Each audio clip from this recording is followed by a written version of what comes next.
And we are live with Comic Talk, episode number 19. Thank you so much, everybody, for joining us, and we apologize for coming on a little late. We were just kind of hashing out a few technical difficulties and trying to work through a few issues in order to be able to give everybody a wonderful and a live, good show tonight. So thank you so much for bearing with us. And what I'll go ahead and do, in normal tradition of Comic Talk, I will go down the panel line and introduce everybody with the panel members. And first of all, we'll start with the wonderful Sean tonight. So also, no, hold on, that is my fault, guys. That is my fault right there. I will start down the line with Sean, Gene Paul Ace Peter. Welcome to Comic Talk once again, brother. Hey, how's it going, man? What's up? Great to have you, brother. Great to have Thanks, you. Man. Wonderful always. This is the man who created the offline Google Hangout for the community.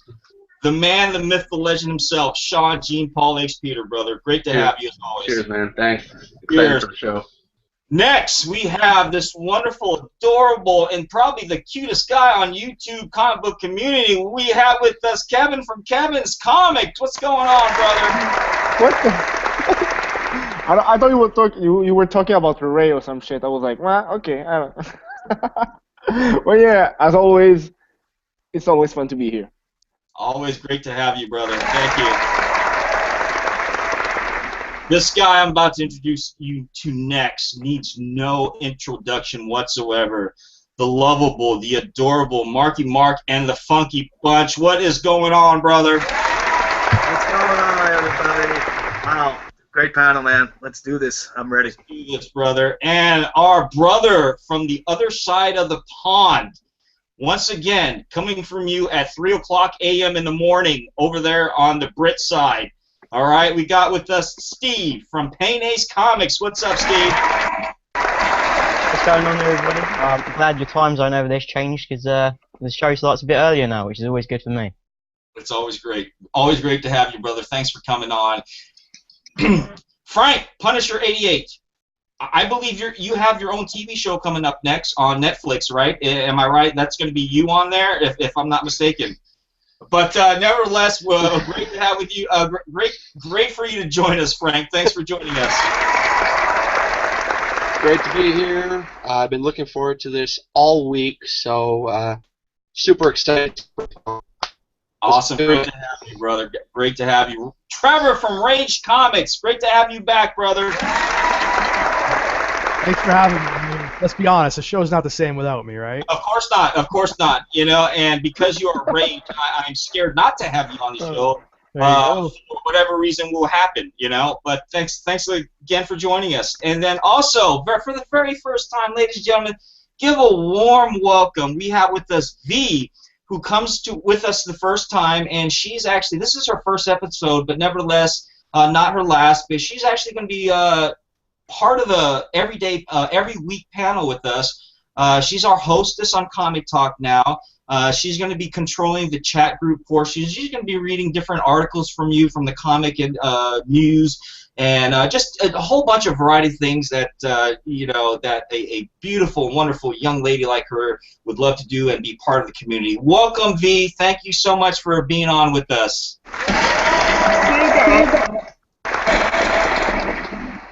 All right, Ray Jr., brother, as always, my brother from another mother and my co-host. Hey, great to have you, brother. And I will go ahead and leave the mic to you now, bro. Thanks, everybody. Happy to be here. Is that on your end? Happy to be here. We got a special guest today on the Comic Talk. So everybody, well, mostly everybody that grew up in the 80s know him from his work from He-Man, She-Ra, Brave Star, Ghostbusters. These all animated cartoons, and Black Star, one of my favorite cartoons of all time. Everybody give a warm welcome for Mr. Tom Cook. Hey guys. One of the things is I'm not as cool as I look with these shades, but I actually have an eye that is one nerve that's paralyzed, so I have to wear sunglasses so I can block off this eye. Otherwise, I can't see. So that's the reason for the sunglasses. Oh, okay. We're gonna go ahead and get started with the questions, and I guess everybody wants me to start it off. So mine is kind of like a two-question, and it has to deal with Black Star. I know it was only like 13 episodes. I was wondering why it only lasted that long. Is it because y'all had bigger plans for He-Man?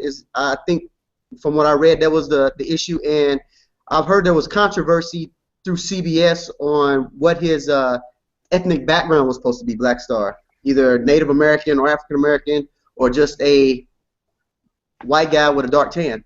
Yeah, yeah, exactly. The reason they did 13 episodes is because we were actually going to do another season of it, but they wanted to cut the budget, and a lot of the budget had to do with special effects and stuff. You know, all the light stuff that they did, and they just didn't want to cheapen out the show, and so.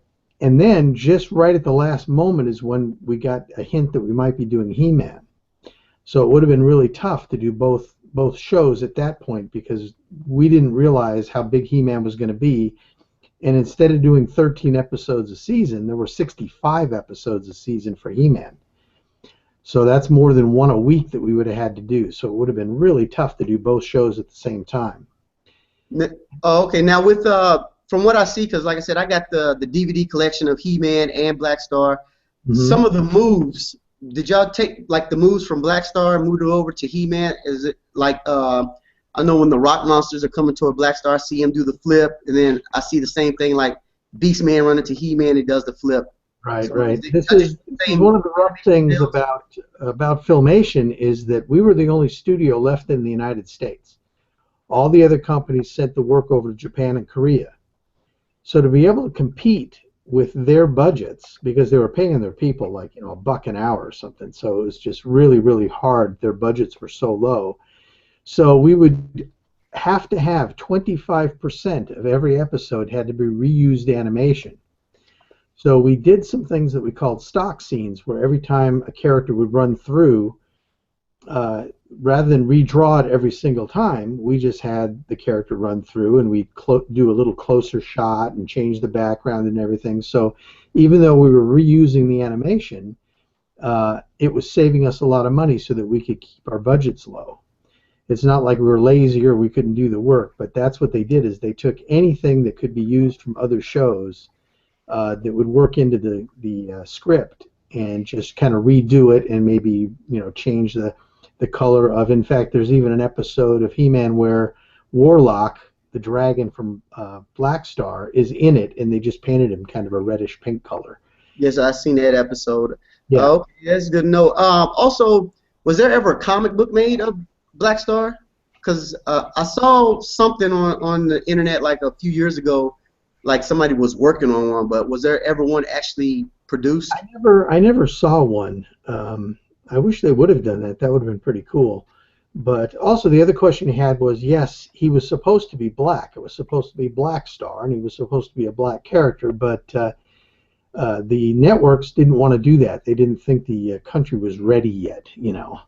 And so Filmation was always trying to push for, that's why we did She-Ra with a woman as the hero, and then also when we did Brave Star, they finally kind of relented and let us use a Native American.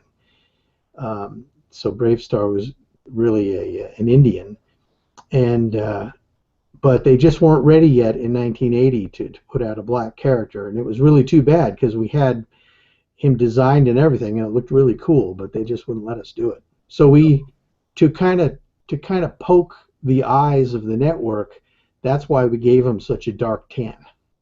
Oh, okay. So yeah. At all those cartoons that you worked on, which one was your greatest one between Thundar, Black Star, He-Man, Brave Star, She-Ra? My favorite one to work on was Thundar. Part of it was because it was a little bit more adult-oriented with the end of the world and the comet that went by and wiped out the moon, and it was a little bit more made for older kids. And plus, one of the creators of the show was Jack Kirby. You know, mm-hmm. Jack Kirby was like the reason I became an artist. So getting to meet him when we were working on the show together was just like the highlight of my career. Oh, okay, good. So I'm gonna send it on down the panel for each of the panel members to ask a question. We'll start off down on my left. Your right probably would be my man Marty. Go ahead, Marty. If you have a question. Well, Mr. Cook, real quick, my apologies. Evidently, we didn't give you the warm welcome like with everybody else, because evidently when I'm on mute, you can't hear the applause and the clap. For if you would allow me, I would like to give you a warm applause right there. And also call me Tom. It's not Mr. Cook. That was my dad. Okay, Tom. Absolutely, no problem. And I apologize. Myself and Ray are backgrounds from the military, so we just our sign of respect and everything, just to kind of show people. So, but with that said, before I actually move on, sir, I just want to say thank you so much for coming on Comic Talk with us out of your busy schedule and your busy time, to be able to join us and just answer these questions, because you have just a plethora of fans out there, especially within just all over the world, and not to mention that are joining us on the chat portion right here. So thank you so much, sir. We really appreciate you coming on. No problem. Anytime. Yeah, thank you. And with that said, Kevin, do we have any questions yet so far from the group session that you'd like to speak up on? Yeah, I've seen one in the comment, pretty interesting, from Jeff Johnson. Are all those sexual innuendo about He-Man were true or just made up internet stuff? Made up internet stuff. Well, that's pretty clear. Here we go. You have your answer, Jeff, sorry. All right, wonderful. Thank you so much for that. And Jeff Johnson, there you go. Hopefully that answers your question on that. And now we'll go ahead and go down the line, and the next one is Sean, Jean Paul Ace Peter. Go ahead, brother. Tom, this is amazing. This is crazy. You inadvertently, was my babysitter when I was growing up. God, I don't even know where to start, but I'm curious about, we're going from 13 episodes with certain shows up to like He-Man, with 130 episodes. I mean, what was the schedule like at Filmation? Yeah, well, it was pretty crazy. Like I said, when I first started in the business in 1978, I started on Super Friends. That was the first show that I ever worked on. But there were about 8 different studios that you could work for. There was the Patty Freeling, Ruby Spears, Filmation, Hanna-Barbera, and a bunch of other ones. And it was right around the 1980 81 that all of the work was sent over to Japan and Korea. So suddenly there was only one studio left, and that was Filmation. And Lou Scheimer, who was the head of Filmation, had sworn he would never send work overseas. He said, this is America, and we're doing the work here. And so he really saved me. I mean, I would have had 3 years in the business, and that would have been it. I'd be back to driving a transit bus like I did before I started, if not for him. And it was very rough when you had only 13 episodes a season, because if you didn't get enough shows to fill in the whole year, you could do those in about 3 months. Maybe 13 episodes in 3 or 4 months. And so we counted on having 2 or 3 different shows to be able to keep us busy enough. But when we found out that He-Man was going to be syndicated and we were going to have to do 65 shows, I mean, imagine, that's more than a show a week. And luckily, because there were no other studios, everybody that worked in the business came over to Filmation. So we had about 800 people working at the high times of Filmation. And so it was crazy. And you'd work on... they had like nine directors, and they had this little wheel, and then you'd wait. When you ran out of work, the wheel would show you which director to go pick up from, and it was pretty rapid as far as they'd hand you, 15 or 20 scenes, depending how complicated they were, and that was your work for the week. And then you might go in the next week, and you've already skipped an episode because one of the other directors did the whole other episode. So I was kind of lucky in that I got to work I did all of the voice dialogue. So me and the two guys that I worked with, two of my best friends, his name Carl Hall and Mike Toth. If you ever check out the credits, they're in there too. But we were really good at doing the mouth movements for dialogue. So we actually got to work on every show because we did all of the mouth movements for every show. But as far as animating on each show, we probably animated on maybe 1 out of every 3 or 4 episodes because there was just so much going on. Right. So it was crazy. Nice. Yeah. All right, awesome. Hey, Kevin, anything from the chat, brother? Yeah, I got another one from AG Surfer. How did Tom like working on Super Friends? Yeah, well, Super Friends, of course, being the first thing that I ever worked on, I'll just tell the quick story how I got into the business. Is I was a bus driver, transit bus driver in Los Angeles, and I used to have a route that took me across from the San Fernando Valley into Hollywood on a street called Cahuenga. And that street, I went by Hanna-Barbera 3 or 4 times a day because it was right at the top of the hill. If you went down the hill, you got to the Hollywood Bowl and the whole Hollywood area, and the other side was like Warner Brothers Studios and some of the stuff in the valley. Well, I ended up, on one of my days off, I sat down to eat a sandwich, and the mail had come. And it was just a bunch of junk mail, but for some reason I didn't throw it away this day. And so I grabbed one of the pamphlets to kind of just thumb through while I'm eating my lunch. And I saw a class in comic book art. And of course, I was a big, huge comic book fan. And Don Rico was the teacher. Now, Don Rico drew Captain America back in the 50s and that Daredevil that's kind of half black and half red. Mm-hmm. So when I saw that, I said, man, I think I want to take that class, if not to just have fun doing comic book work, but it would be really great to meet Don Rico. And so we brought in our portfolios, and my portfolio was all chock full of all these superhero drawings I did. And he called me up at the end of the class. He called me up to the front and said, I work at Hanna-Barbera as a storyboard artist. And we're doing a show called Super Friends, and we have a lot of animators that can animate Scooby Do and the Flintstones, but they're not really good with a human figure. And I really like your superhero drawings. Would you be interested in a class that they teach at Hanna-Barbera on Thursday nights? It's free, and you only have to be recommended by one of the people that work there, and I'm willing to recommend you. Wow. So, of course, I said no. I'd rather be a bus driver the rest of my life. So, of course, I said yes. Of course, I'd love to go to class. And then 3 weeks after, they hired me out of the class.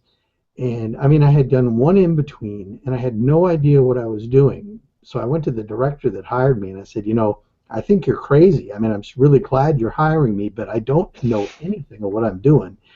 Mm-hmm. And he said, don't worry about it. We're going to put you in a room with an animator, and you'll be his assistant, and he'll train you what you have to do. So even at that, I didn't quit my bus driver job because I was afraid I was going to bomb out and end up out of work. But it ended up working out fine, and the animator really did help me. And you know, little did I know that I kind of had whatever it took to be an animator. I had no clue at the beginning, but Super Friends was so big for me because I was a big Batman and Superman fan. Mm-hmm. To be able to, you know, the first time I drew Batman and then I saw it on the screen, it was just like, wow, this is so awesome. I can't believe that I'm lucky enough to work on this stuff. Because even though I liked working on Scooby Do and some of the other shows, I was more of a superhero guy. So I liked working on, you know, the He-Man and the Black Star and the Thundar and the superheroes of Super Friends. Nice. Well, that's a story. That's a story. You know, I want to interject. I'm gonna take Mark's place real quick, and then I'll go on to him. Sorry about that, Mark. So. Tom, I was just curious, saying that you're a Superman and Batman fan, how do you feel about the development of Batman to what he is now? Have you seen some of the trailers that have been put out with the Batman versus Superman: Dawn of Justice coming out? What are your opinions on that, sir? Well, yeah, you know, I don't really like the way they've gone with Batman. I don't like this whole suit of armor thing. I just want him in his costume. And it's maybe because I'm old school, but to me, Batman is this detective that has such great instruments to be able to. It's almost like CSI, where he should be able to go to his Batcave and figure out the hair and who did this. And it's become kind of he's almost like Iron Man now with all the armor that he has on. So I really prefer the gray and blue uniform. I don't like the TV series, which was fun, but I don't like when they took it that way either. I like something kind of in the middle where he kept his old uniform, and it wasn't quite as high tech as it is now as far as his uniform. Well, I'm sorry to hear that, Mr. Cook. Well, it was great having you on the show. I appreciate you coming on, and well, no, I'm a big Batman fan, to be honest with you. And my personal opinions, I absolutely love the way Batman is. But I do respect that. I do respect how definitely a man that was big into the development of Batman himself, especially coming up and everything. I definitely respect your opinion on that, but we'll move on with Marky Mark and the Funky Punch. He got some huge questions for you, and I could see Frank right there. He's just kind of shaking in his legs right now. I could see his legs moving because probably one of your biggest fans right over there, besides Ray. I mean, I know he's ready for me to kind of get along to the question on his side, but we're gonna hold him off, and we're gonna push out to Marky Mark right now. Go ahead, Mark. Thank you. This is great. Thank you for coming on, Mr. Cook, or Tom, as you want to be called, Tom. Yeah. So besides He-Man and all that, the one show that I grew up with was Challenge of the Super Friends, and the whole Legion of Doom versus the Super Friends. That was just incredible to me as a kid growing up, and that's what basically got me into comics and wanting to go out and get a comic book and all that, just watching that show. I guess my question, if anything, is basically, when you had to pair the villains and the heroes, who was the deciding factor on who for you to draw? Like, was it like Head Up, or was it Hanna-Barbera?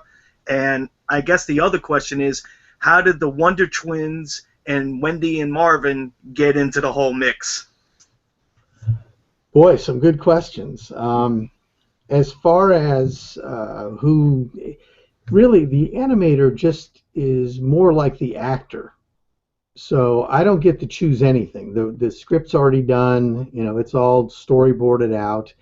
And when they hand me the scenes, it's just basically blank paper with a couple of what we call layouts, and it just kind of shows you kind of what's going to happen in the scene, and then you have to take that and actually make it move.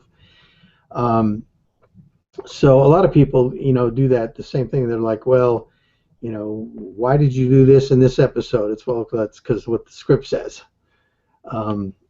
So we didn't have a lot of each. There was so much work to be done that each department, there was a model department that created the characters of what they were going to look like. Then there's the story department, then the storyboard department, then the layout department, then it comes to the animation, then there's assistant animation. So it goes through all these things, so you don't have a chance to cross over and do the other ones. You're stuck with whatever you've got. I felt I had the best job. I liked making the characters move. The layout artist just did a couple of drawings, and they weren't used for anything really except for reference for me.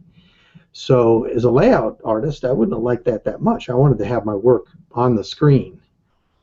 And so, but even though I animated things, I did it in blue pencil, and then an assistant would be the one that would clean that up and make it look really good. So it was really their final drawing that was on the screen, not mine, but it was my motion that was on the screen.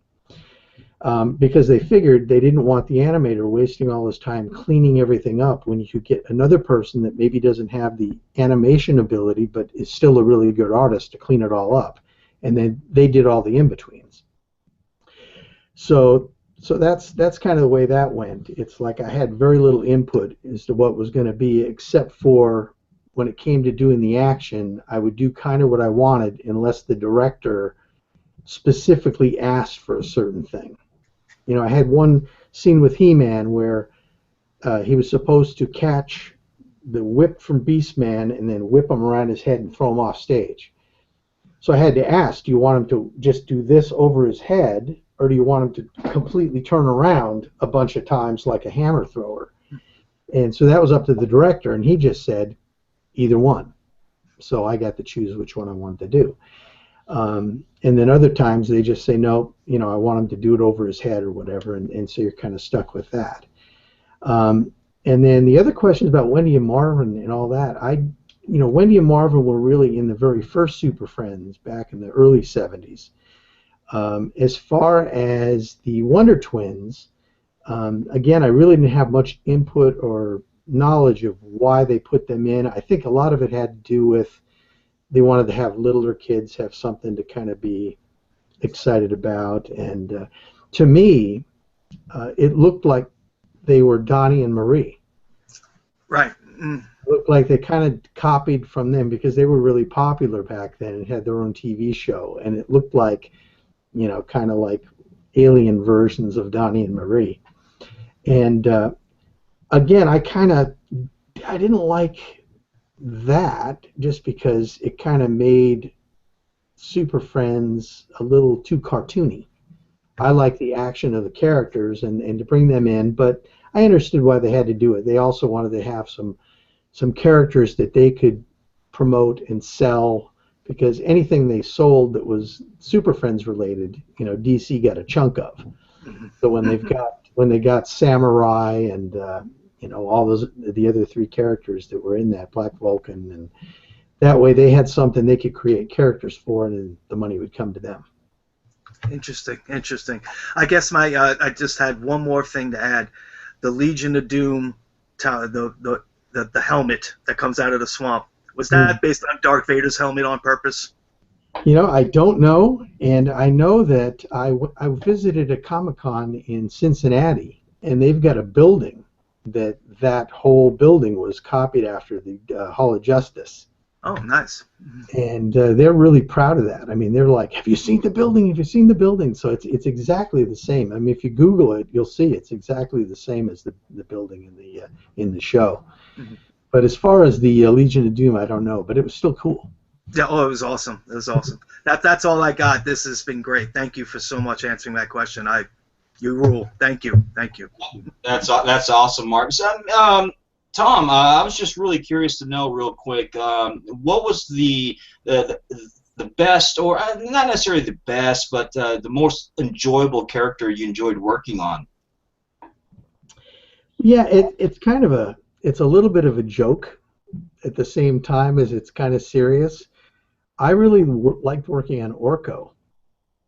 And I know people hate Orko and all this sort of stuff, but for me, there was so much work to do that you didn't have to make him walk. He just floated everywhere. So, see, we had to do 80 feet film every. That was our. If we didn't do that, we got in trouble.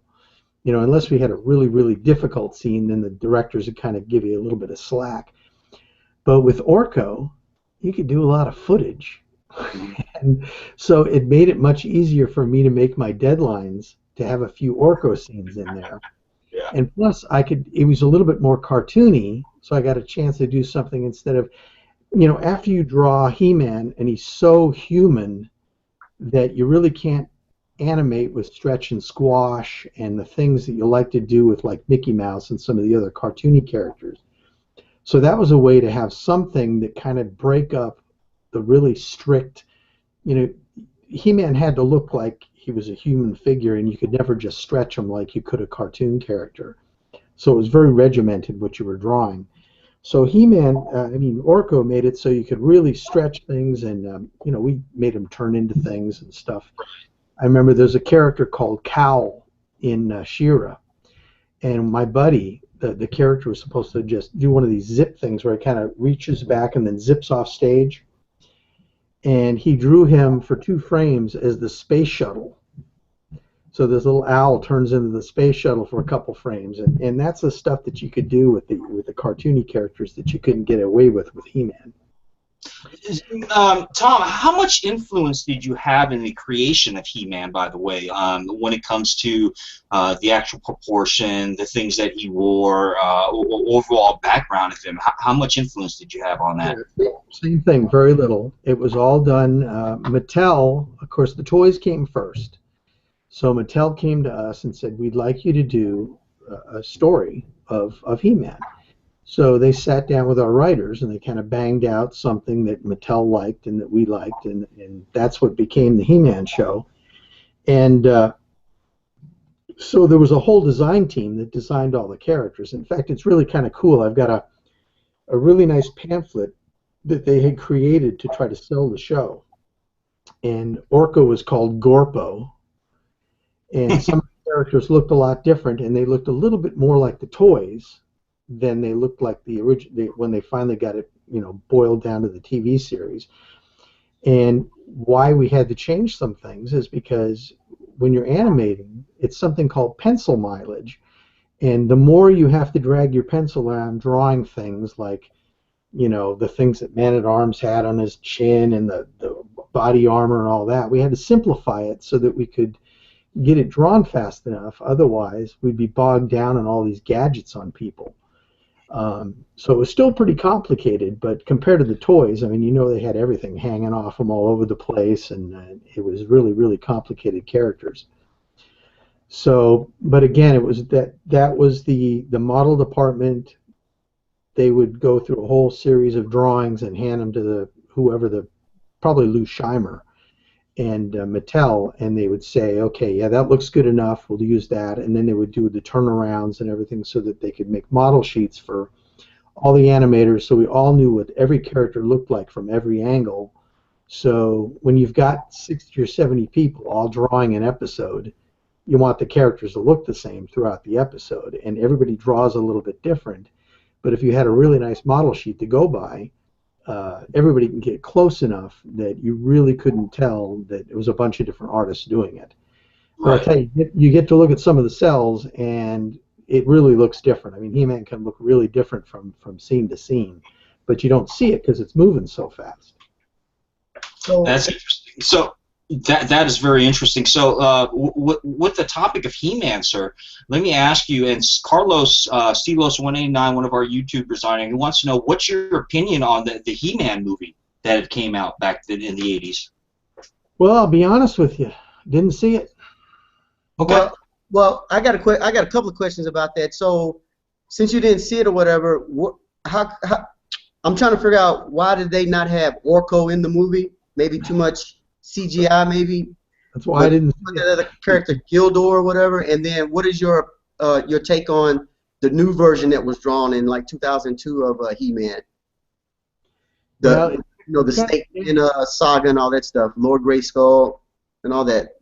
Yeah, the movie, I just really wasn't interested in seeing it just because I knew they weren't going to do it anything like the TV show, and that kind of bummed me out. I was hoping that they had this huge fan base. I mean, millions and millions of kids that loved He-Man, and then they do a movie that has very little to do with the TV series.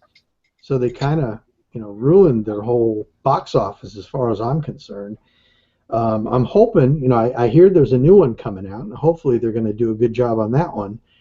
And I think now with CG you could get Orko and it would be fine, but in the older days, I don't know what they would do. Would they have a puppet like Yoda or something? It would have looked kind of funny, I think. So I didn't see that, and the TV series that came out a little bit later on, I liked the TV series I did, and I hear it had some pretty good stories. I didn't watch too many of them, but the whole idea of him kind of being younger, and they just kind of changed the whole idea of what it was originally. So I'm kind of an original guy. I like things the way I grew up with them, or that's why I like Batman that way. Spider-Man was my favorite character, and when they mess with him, it really drives me nuts. But so. And that's good, and we'll move down the line now. So because Frank here's he's just twitching all around right now, so we got to kind of get to him very closely. So we'll go ahead and start out with the next question with Steve from Pain Ace Comics. Go ahead, Steve. Hi Tom. I did a little bit of research on you when Ray and Marty said you'd be on. So forgive me if I get anything wrong, but when I was looking, it said that you was a timing director for a few shows in the late 90s. I was Yeah. just wondering what a timing director is and how that's different from an animator. Yeah, it's kind of like at Filmation, timing directors and directors were the same. Because a lot of the work was all done in a storyboard, where a normal director, like a live action director, would work along the storyboard artists, and they would come up with what kind of shots the director wants. And the storyboard doesn't have quite as much to say about it, the director does. In animation, the storyboard's already done, and then the timing director goes in and just times the entire show. In other words, you're basically a director, but instead of having a megaphone and you're yelling at Marlon Brando to move over here and walk in, you're just writing down what you want the animator to do. And you have these things called exposure sheets, and every single frame is on that exposure sheet. And then in the middle, you have all the dialogue, so then you know what the character's saying. And the timing director will put in, like step, step, step. In other words, the guy's walking into the scene, and then you'd write, turns and looks off camera, whatever he's doing. You're directing the animator what to draw.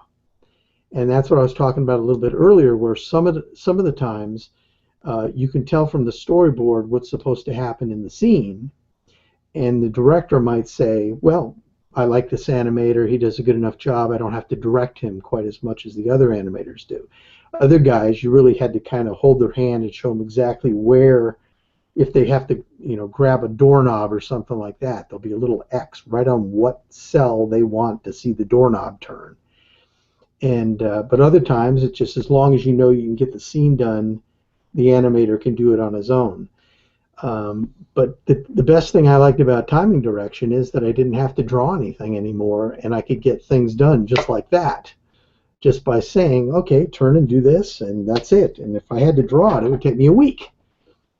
So, plus it paid a little bit better. So once I got to the point where I could do timing direction, I kind of stuck with that.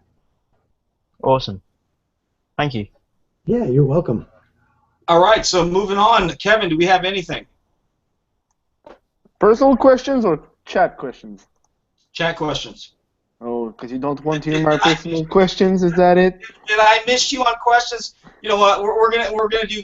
My apologies, Kevin. We're gonna go ahead and do your question first, and then we'll move on to chat questions, brother. Okay, I have a pretty fucking weird question. Okay, let me introduce myself. I was born in the 90s, so I'm 21 years old.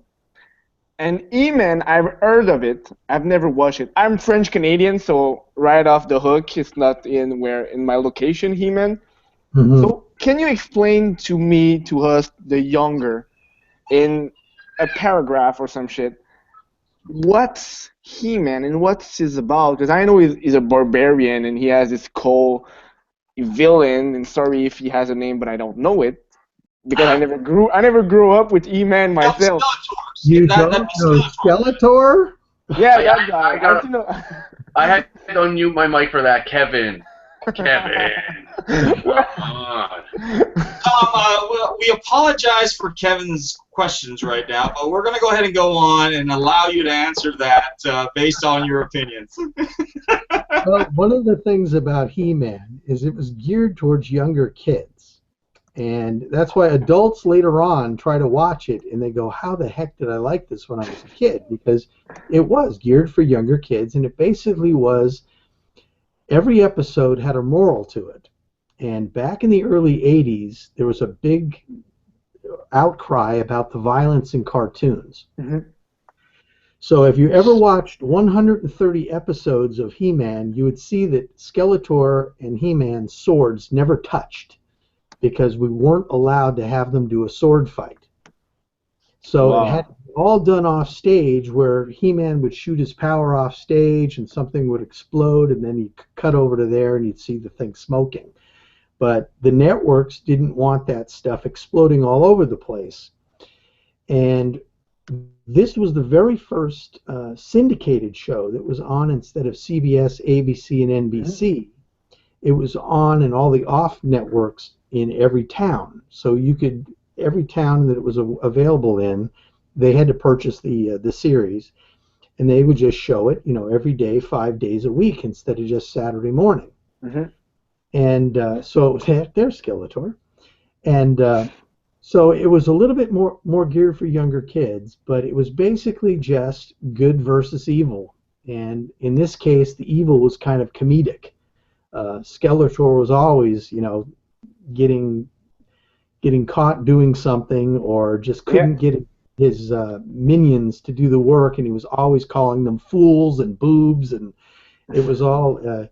I'm pretty good friends with Alan Oppenheimer, who's the voice of Skeletor, and he always says that he would just come up with all these outrageous things to call his minions, and sometimes it would go through, sometimes they wouldn't allow it. But so that's kind of it in a nutshell. It was a really good kid show to teach you some morals and how to handle if you're being bullied.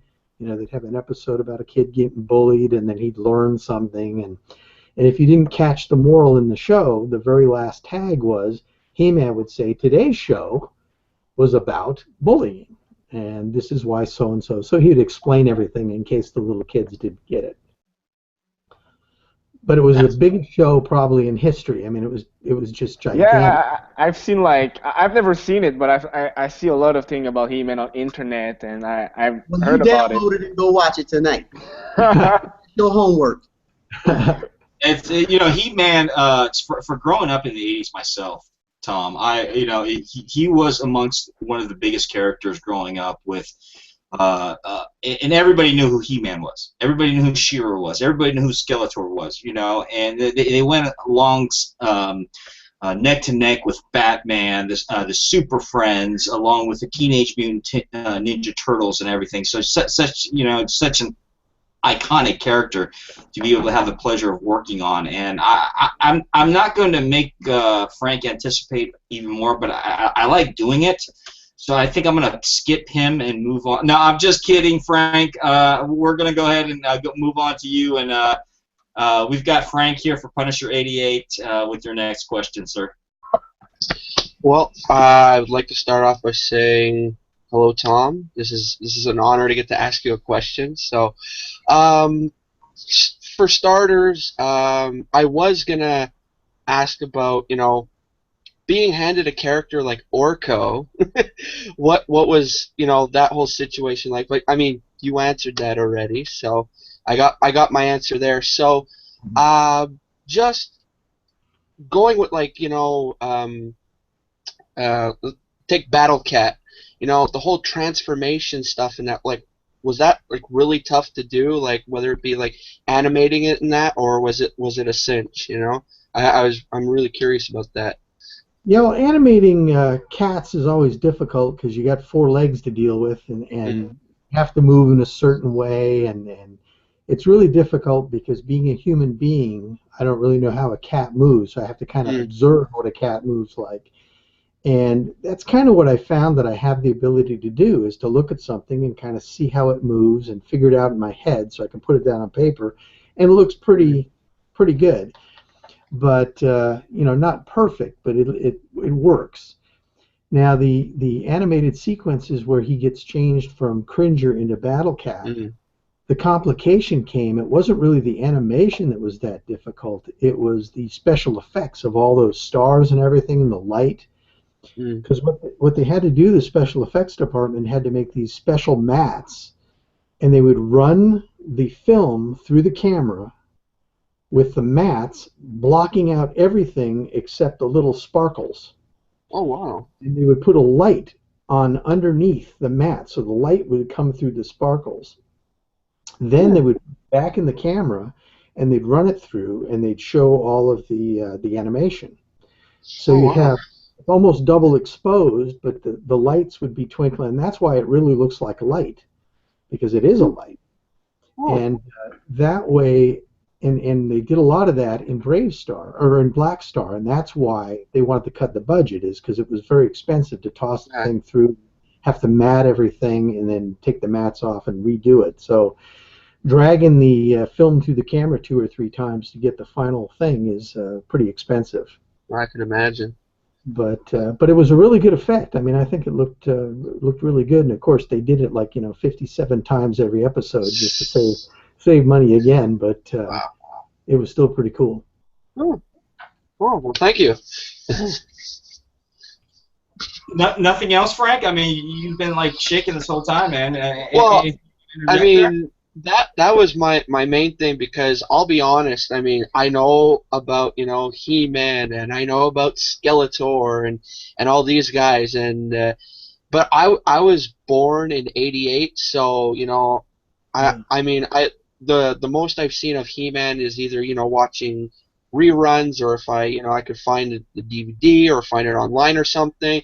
So that's like a lot of the guys here on the panel. I mean, they grew up with that, so it's ingrained into them pretty much. So whereas myself, it's if I could catch it here and there or something. So that's why my knowledge on He-Man is not very extensive, but I mean, I know the basics and everything. So, and just getting a chance to ask what I asked was great. So yeah. Tom, I was just curious to know, do you have any upcoming convention appearances coming up for this year? Yeah, let's see. I'm pretty much hooked up with Wizard World for, I think I'm doing 10 shows for Wizard World this year, and next week's my first one in Las Vegas. And then 2 weeks later, April 1st, I think it is, I'm going to be in St. Louis. And then wherever Wizard World goes, I'm pretty much doing a lot of those throughout the summer. I've got one stop in Smallville in Kansas, where they Smallville in Kansas. They actually have a Smallville in Kansas? Yeah, well, they actually they call it Smallville for 1 day a year. Okay. They kind of got permission to use that, so that it's the Smallville Comic Con. So that's kind of cute. I thought it was kind of fun. Sure. So I'm doing that. And there's a few other ones too that aren't Wizard World, but I'd have to look at my Google calendar to be able to see them. But the next two are Vegas and St. Louis. And if you've never been to Wizard World, it's actually a pretty good con. It's kind of the Walmart of cons, but they do so many of them every year. They really have it down to a science, and they are really, really well run. I really enjoy doing those, and the people are really nice, and you get to know them really well. And I do a panel at every one of these shows that I call the Art of Saturday Morning Cartoons, and it basically tells the story of how I got into the business, like I told you guys. But then I also go through and I go step by step, each step of making a cartoon back in the day. And it's usually pretty well received, because a lot of people don't really understand how a cartoon was made back in the old days. I had somebody say, what program did you use? and I said, well, we use this program called pencil and paper. Sure. And it just was strange for me to realize that people don't really realize that we had to hand draw all this stuff. A lot of the people that come around can't believe. I've got some little flip books that I've done of some of the episodes I've worked on, and so I've got like maybe 30 drawings or something. I flip it for the people, and they're like, "You had to draw every one of those?" And I said, "Well, no. What do you think? They just grow on a tree or something?" Of course, I had to draw every single one of them, and but it's kind of funny, and that's what makes the panel kind of interesting, because it really does teach the people a lot about how we did cartoons in the good old days. It's changed so much now, but it sure was a lot of fun, I'll tell you. And with He-Man, it was one of those things where I tell people, when I would go out with friends or whatever, and the wives would say, "Hey, what do you do for a living?" And I'd say I was an animator, and they'd go, "Well, what the heck is an animator?" So I kind of explain it, and I would say, well, I worked on Thundar the Barbarian and Black Star, and they just have these big question marks on the top of their head. But then I'd say, and I worked on He-Man, and as soon as I said He-Man, they'd go, oh, my kids love that show. So it was the one show that everybody knew about that show. So it gave me like instant credibility. You know, I wouldn't waste time talking about Black Star because very few people knew that compared to He-Man. But then I'd throw in Scooby Doo, and then you get a lot of kids and women love Scooby Doo too. So that's another one that I like to tell them I did. But He-Man was the one though for me that really, man, that was the one that really put the stamp on animation in the '80s. Yeah, I love Nope. Scooby-Doo. I used to watch Scooby-Doo in the early '80s all the time, and it's just one of the early Saturday morning cartoons would come on, and it's just very interesting then. But you watch it now, and how do you feel about the revamp of Scooby-Doo coming out, and how they're going to actually change Scooby-Doo? Now, how do you think I feel about them changing Scooby-Doo? I just saw a new version that's going to be coming out that was designed by Jim Lee, and Shaggy's got a goatee.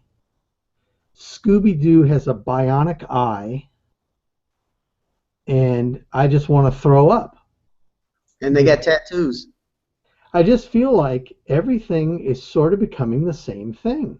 You know, it's like, just leave Scooby-Doo alone. Just come up with new stories. And, the whole thing is a successful, it's been very, very successful through the years. Just come up with new stories. Why change the characters all around?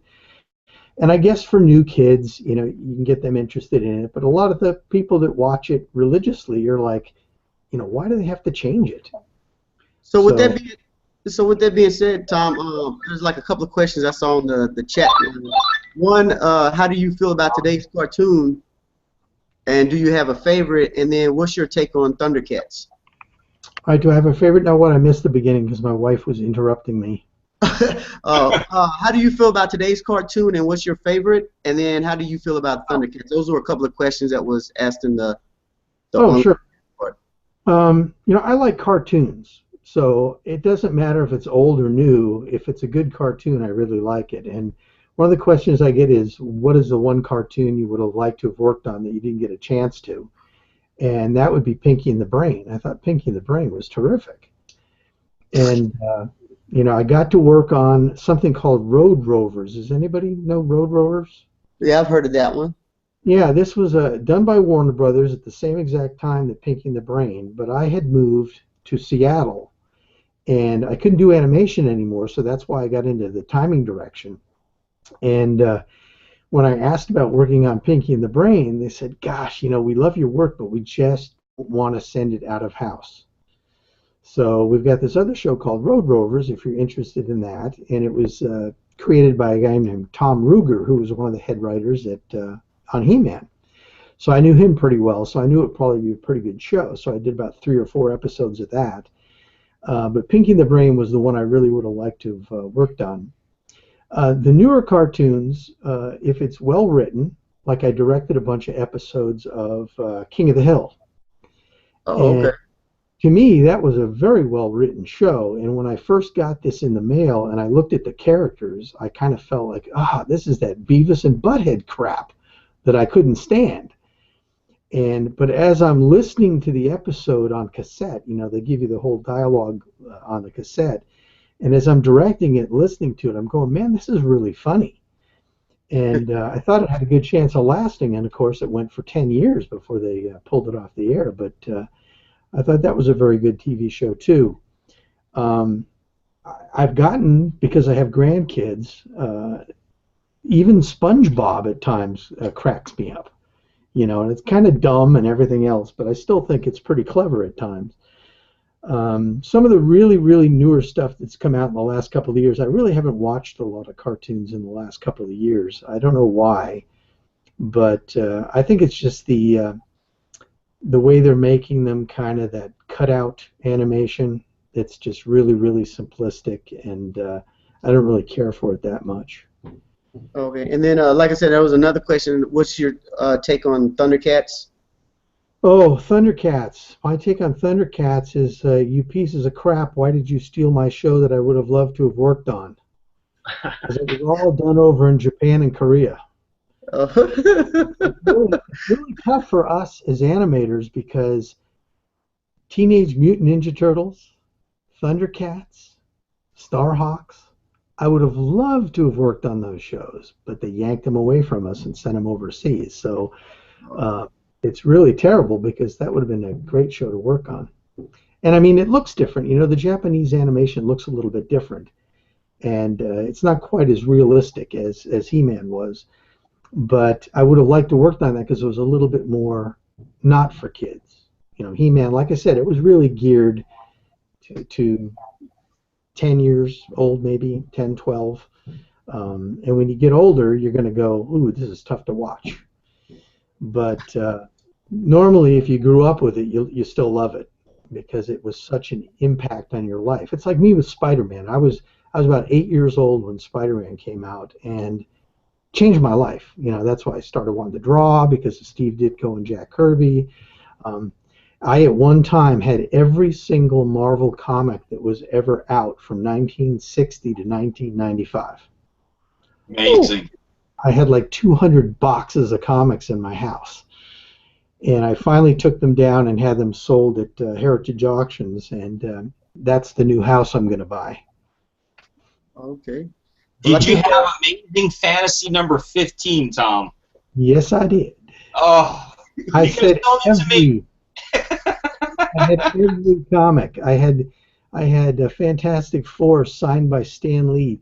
Now, not signed by Stan Lee in the last year, signed by Stan Lee back in the 60s. Oh, wow. Yeah. And then meeting Jack Kirby, like I said, I actually bought the cover to Fantastic Four number 171 from Jack Kirby for $75. Oh, that's amazing. That is just absolutely amazing. Mr. Cook, we're gonna go down the road. I want to stay on that subject with you, to be honest with you, but I got to give it up to Trevor next because he's starting to give me the fist right here. So I know it's time for him to ask the question. Go ahead, Trevor. All right, thanks, Marty. My question is based on Secret of the Sword. When I was a kid growing up, that movie was, it was a big time movie for kids and watching He-Man and having a full length feature. My question for that would be, was there a larger budget allocated to that? Like, did you have to use as many cycles for Secret of the Sword, or was it just treated as like 5 separate episodes? Well, it was. We knew that it was going to be a little bit more animated than the TV series, but we still didn't have the budget to really do a super good job on it. That was always the problem, is that there was not enough time. We had the talent there. I mean, a lot of the people that I worked with, worked on Beauty and the Beast and Tarzan, and they ended up at Disney because when Filmation finally went under, there wasn't anywhere else to work. And Disney wasn't really the best place to work as far as the atmosphere. They didn't pay quite as well as TV animation did, so a lot of us stayed with the TV stuff, even though we would have loved to have worked on the really, really classic animated stuff. But, I had a family, and I had to pay the bills, and I wanted more money. So that's why I kind of stuck with the TV stuff. But, yeah, it's kind of complicated, but, what was the other part of the No, that was it. I just if the budget was larger for the show, for the film rather than the show. I don't know if you've ever seen Brave Star. Yeah. Okay. There was a film, The Legend of Brave Star, that we were supposed to have a Christmas vacation where we would have a week off, and they came around and said they were going to do a feature for Brave Star, and if anybody wanted to work on it, they were actually going to have a bigger budget, and we'd be able to animate more fully. Still going to have a pretty quick time frame to it, but at least we'd be able to animate better than the TV show. And so most of us didn't bother with our Christmas vacation because we really wanted to do some better animation, because, like anything else, you really, really want to do great animation as well as getting paid. So when we got a chance to do that, it was really a lot of fun. And you'll see, Tex Hex, when he's there and it's kind of windy, his mustache is moving, like full animated. And in the TV show, we couldn't do that because it was just way too much time consuming. But if you've ever seen that, it's a much better animated episode of the TV show. Gotcha. The Okay. Secret of the Sword, we knew it was going to be, it was really a two-parter, and to kind of introduce She-Ra. And so we took a little bit more care with it, but again, like I said, we just didn't have the time to really do it like we would have loved to have done it. Yeah, He-Man would have been awesome if we would have had the time, and if they would have let the writers write a little bit more adult. It seemed to look a little bit better than the show, Yeah. in general. And then one other thing I just wanted to ask you quick. There's another gentleman who actually taught me animation, Tim Ingersoll. Do you remember working with him at Filmation? Oh, I know Tim. We worked after Filmation went under. We ended up working at a place called Bear Animation. It was a guy who had worked at Disney. He was one of their best animators, and he broke away and started his own company. And kind of a funny story. Me and my good friend Mike Toth, Filmation had closed. There was no work. We thought this was it. We got to go find another job.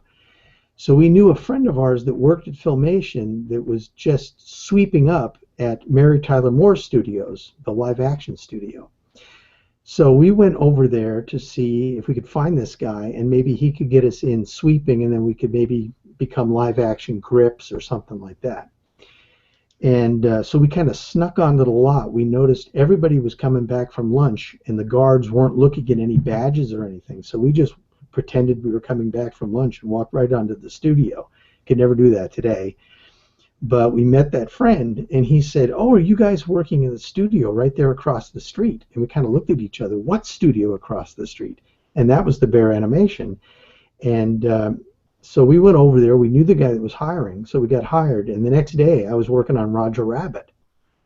So it's one of those things where I thought I was completely out of the business, and I got this job at Bear, and that they got me going again. I had got about 3 or 4 years with Bear before I moved to Seattle, and that's when I got into the direction work. And I also had a job at Microsoft.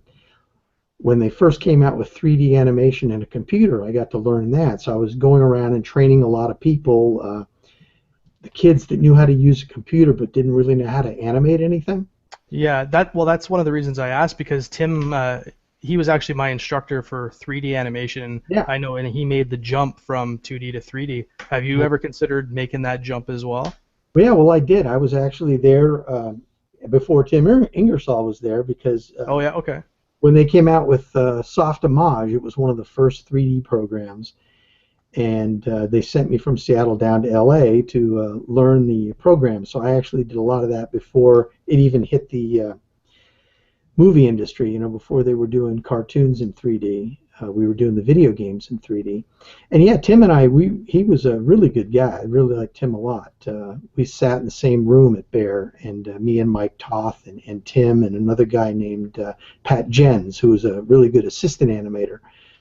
And we were still doing 2D then, but you knew Tim was young enough to be able to pick up the computers. A lot of the older guys, I was kind of lucky because since I worked at Microsoft, I could learn through them, but I had a really good friend that was working at Disney, and as soon as they went to computers, he got laid off, and that was it. The last 2 years of his career, he was a security guard because he just couldn't figure out how to use a computer, which is really unfortunate because he was a really good animator. He just couldn't figure out how to do it in the computer. Okay. Well, thank you very much for coming on and answering my question. You're welcome. Mr. Cook, before we go on to the next panel member, I want to hear more about your comic book collection, to be honest with you. There's a lot. The reason why I asked is because a lot of us nowadays, especially the younger generation of comic book collectors, we're always going back to the Silver Age, the Golden Age, are trying to get that in a collection because of the love of the artwork and everything that's involved in it. And then with you mentioning your comic book collection as well, give us a little, just kind of give us your mind frame of that, how you got involved into the comic book collecting, and what your favorite comic books were, and how you felt about each character, if you will. Yeah, well, I started like every kid, Batman, Superman. That was I was probably 5 or 6 years old. My dad had collected Big Little books. I don't know if anybody knows what they are, but they're from back in the 30s. Yeah. Like Dick Tracy, Buck Rogers, a lot of those type of things. and he had collected a bunch of them and given them to me. He had saved them so that if he had a son, he could give them to me. So I've still got them. I can go get the box now if you want to see them. And I would love to see them. And I would love to see some of your artwork too before we actually end the show. Definitely. But go ahead, go on, sir. I've got about 25 of them, and they're in fairly good shape. A couple of them are beat up. But then I started getting into the Batman and Superman, and I even got into some of the offbeat stuff like The Fly and Jaguar that were like Archie comics, but the dentist that I went to had these comic books sitting on their thing, and it was The Fly, and I thought, what the heck is this? I actually went as Halloween as The Fly. I bet nobody knew who the heck I was, but I really liked the character, and I found out Jack Kirby was one of the designers of The Fly and actually did the first couple of comics of that. But then basically, I was really into Batman. Superman too, but more Batman than Superman. I really you definitely got a thumbs up for me for that now. Superman, I love Superman, but he's just too unbeatable. And it was so nice to have a guy like Batman that was just human and really had to figure stuff out, and so I really liked that a lot. But then I was about 8 years old, and me and a buddy of mine, my next door neighbor, I lived on Long Island, New York, and our backyard was nothing but woods. So we set up a tent, and we went back there to just camp out that night, and we had our, just like you would see in a movie, we had our flashlights and the comic books, and I'm sitting there reading these comics, and my buddy pulls out this Spider-Man and this Fantastic Four comic, and I'm like, what the heck are those? And he goes, well, it's a new company that just came out, and it was Spider-Man number 4 and Fantastic Four number 10 that he had. So I, right in the spot, traded him like 20 comics for just those 2 comics, which I had until I sold them at Heritage. I had those same comics. But that got me started because I'm one of these completist guys. I don't like to just have random comics. I want every episode or every issue. So I actually wrote to Marvel Comics and said, do you have any back issues? And at that time, they did. They still had some back issues of the early comics. So I asked for a list, and they sent me a list of what was available. And it was so funny because I was so angry because they wanted 30 cents per comic. They were only 10 cents. So they wanted 3 times more than they were worth. Sure. So, but I didn't care. I had my money from my newspaper route that I had.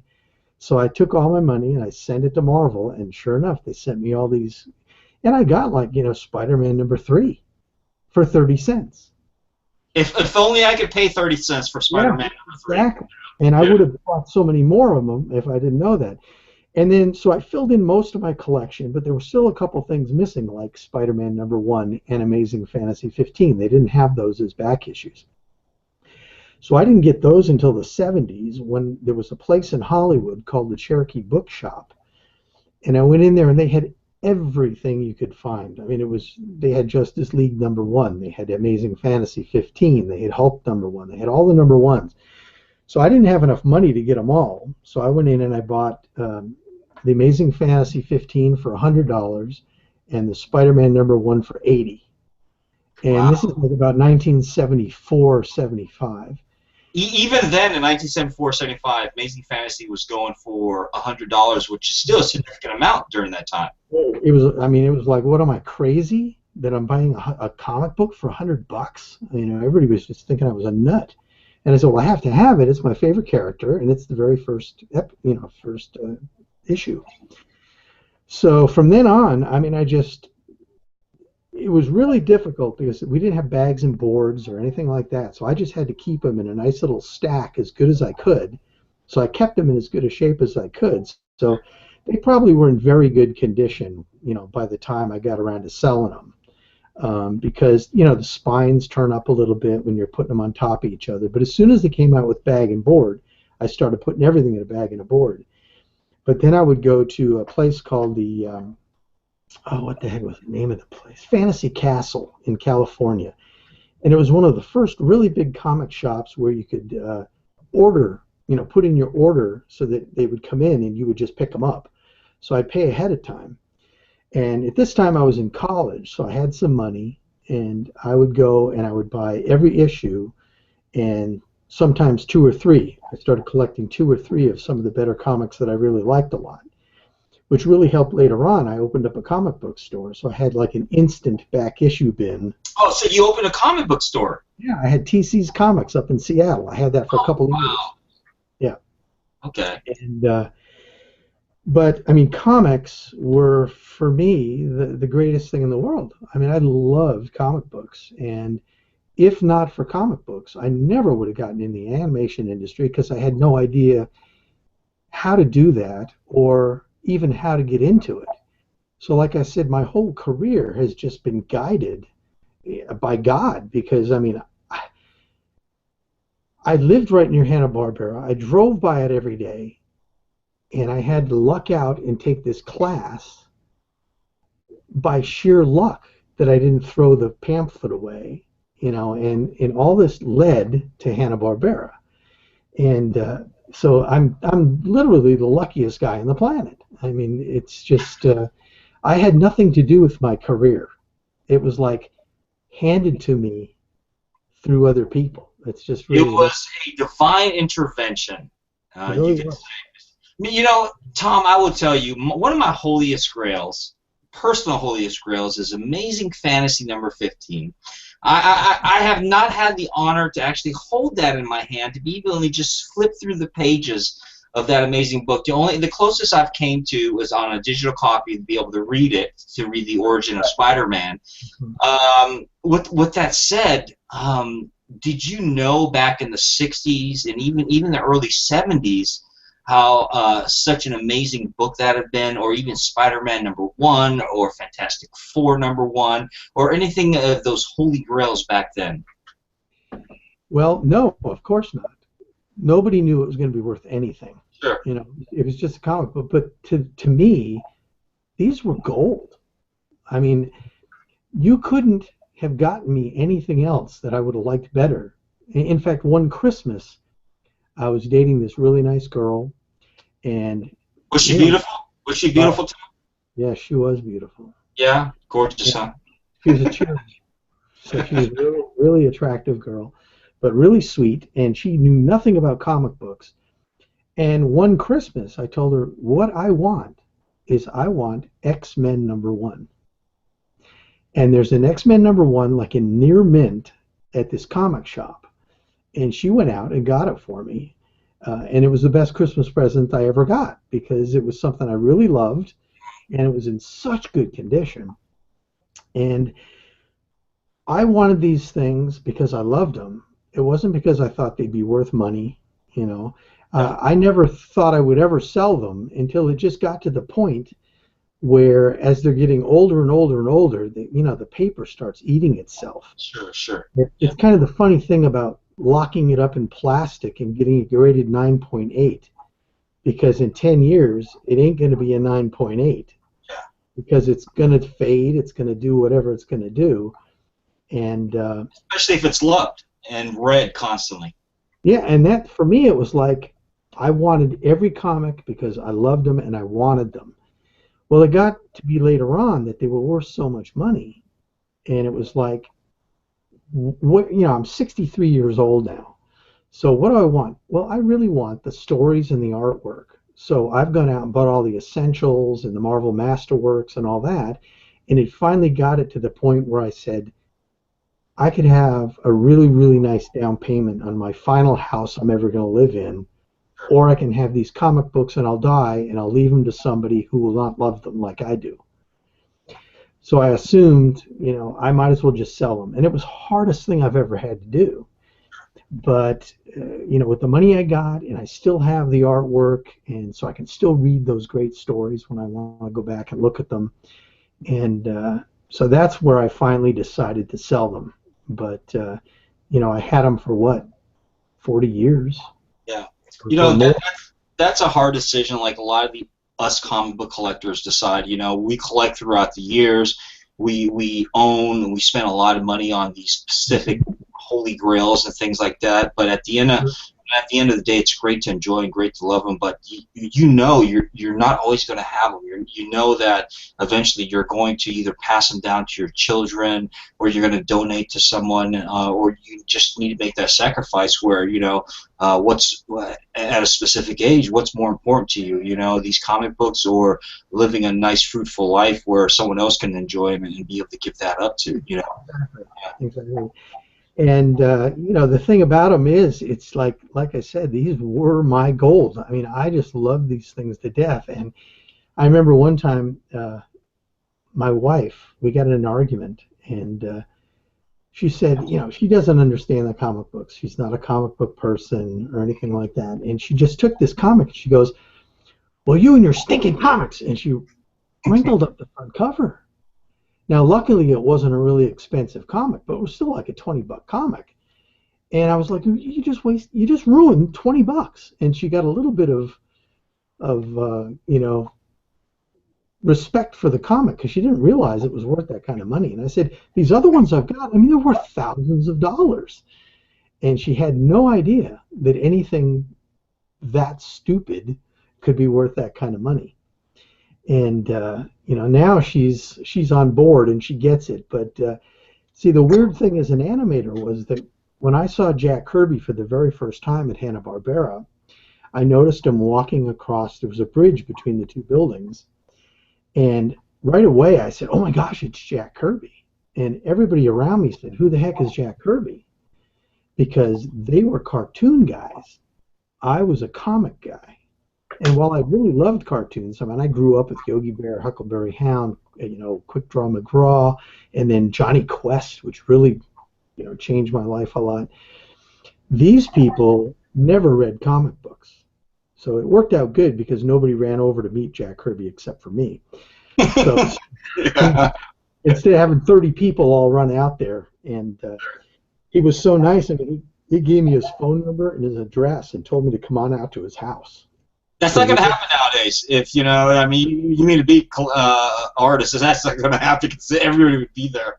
So he was such a good guy, and it's really nice to meet one of your heroes and have him be such a nice guy. You know, you're always afraid they're going to be jerks, which there are some.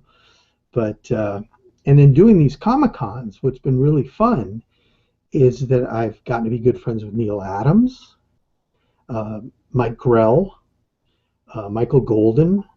They're all people that come to these cons too. So all of a sudden, you know, I'm eating dinner with Neil Adams. You know, it's like he invited me to dinner and wouldn't let me pay. And I spent 3 days at this Comic-Con with Neil Adams, and every single night he treated me to dinner. And I tried to pay the final night's dinner. I said, "Let me pay for everybody because you've been so good, and you know, you're one of my heroes." And he wouldn't let me pay. And so I said, "You don't understand, Neil. People would have paid $1,500 to have dinner with you for 3 nights." And I said, "Here, I got it for free, and you paid for my dinner." But that's just the kind of guy he was. You know, he really likes to treat people. And it's been so cool to meet these comic book people that I really liked growing up. And it's weird because I'm a contemporary with some of them. Neil's a little bit older than me, but Michael Golden's my age, and so I almost feel like a kid meeting these guys that I liked as I was growing up.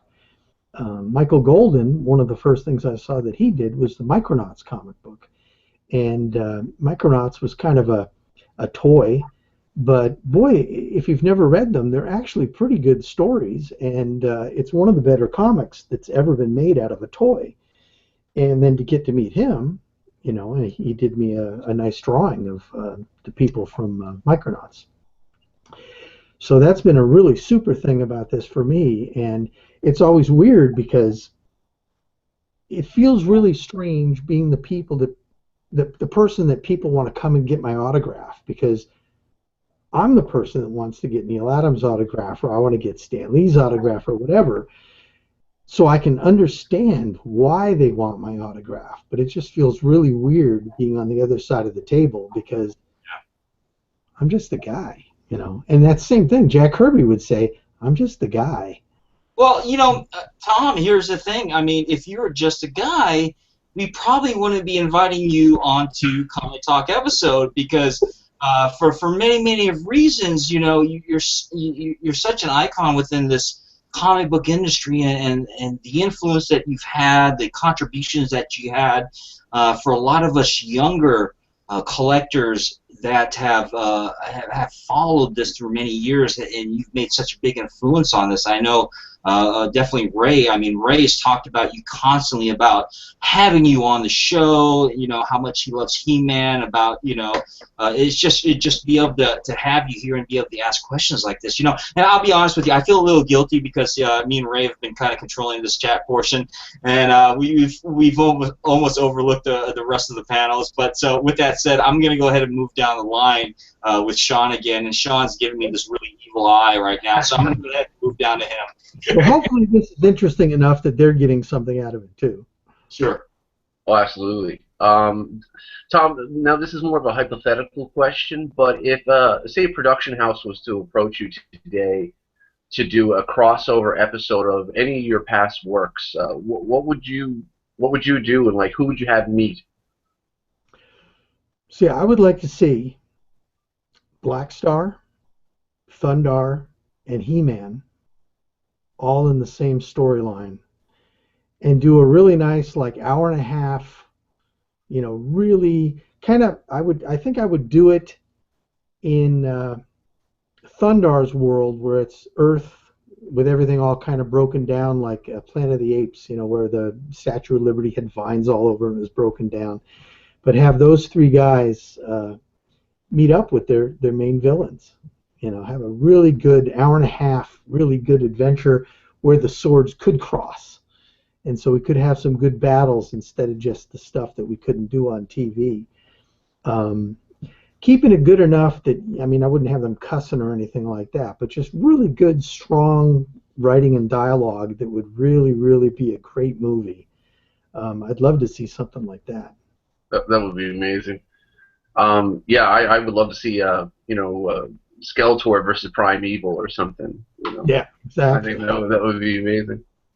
Thanks so much for being on here tonight and answering our questions. Believe me, guys. Believe me, this is my pleasure. I love talking about this stuff. It's been, like I said, I've been so blessed to do this, and that I have people interested in what I say is just amazing to me. So believe me, if you guys ever want me on again for some other, we can talk about other things. I'd love to do it. That's amazing. Thank you so much. You're welcome. All right, and we're gonna skip down. We're gonna skip Marky right now because I know Ray's itching right now. You know, it's like he's on crack or something. He's itching, so he's itching to ask a question to you, Tom. So we'll go ahead and go with Ray. Oh, well, it's not like a burning desire or whatever, but it's just the people sending questions in the chat room or whatever. But everybody wants to know, why does Shaggy eat a lot? Was he high? No. I get this question all the time. Does anybody know the show Dobie Gillis? I've heard of it. I've never actually sat down to watch it. A show from the 50s called Dobie Gillis, and in that show was a guy named Maynard G. Krebs, who looks exactly like Shaggy. He has the little teeny goatee, and he talked like that, and he wore the big floppy T-shirt. So Shaggy is really just a takeoff from that. And Maynard G. Krebs was a beatnik. Back in the 50s, they were called beatniks. And he didn't like to work. He was really lazy. But I don't think that Bill Hanna and Joe Barbera would have created characters that were drug addicts. So I think it was just basically like Hanna-Barbera did with the Flintstones, is the Honeymooners. You know, Ralph Cramden is Fred, Audrey Meadows is Wilma, and they did the same thing with Dobie Gillis. They made Maynard G. Krebs was Shaggy, and instead they put a dog in the position of Scooby. But I don't think it had any connotation as far as using drugs or anything like that. Oh, okay. It was too early for that. You know, it was. And Bill and Joe were old men. They would have had them be alcoholics before they'd be drug addicts. Uh-oh, looks like Ray froze.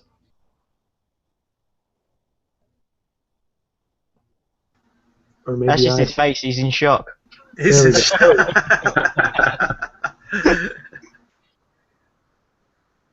Well, I guess I was next or whatever. I mean, Tom, I honestly, this has been great. I mean, everybody's answering the questions maybe I wanted to ask and everything. So I really got nothing. All I can say is thank you. Thank you for doing what you did with these shows and all that. I mean, it literally, I enjoyed as a kid watching them and everything like that.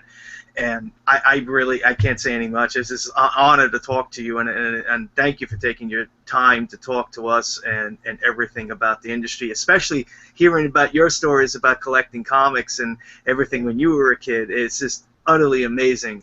And I just want to close it out because I have to jet, so I just want to say thank you. Thank you, Marty. Thank you, Ray, for getting Mr. Tom Cook on here.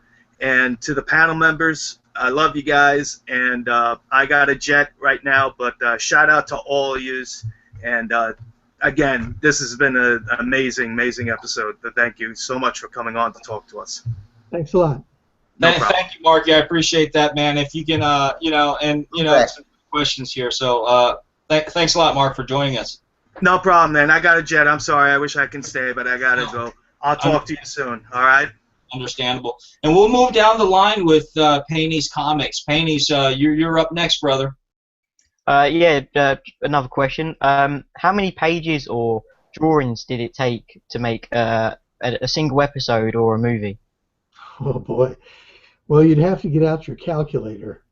That can be done. It was 12 drawings per second. Phew. Wow. 12 drawings per second. So that's 120 drawings per 10 seconds. Times 60, 60 seconds. So I'm terrible with math, Mr. Cook, so you're going to have to elaborate. And that's why there were 60 or 70 of us drawing, and plus we probably had another 60 or 70 assistant animators. So, I mean, it was just pretty labor-intensive. Which is why the computers, you could do a lot more with the computers, a lot quicker, with fewer people now.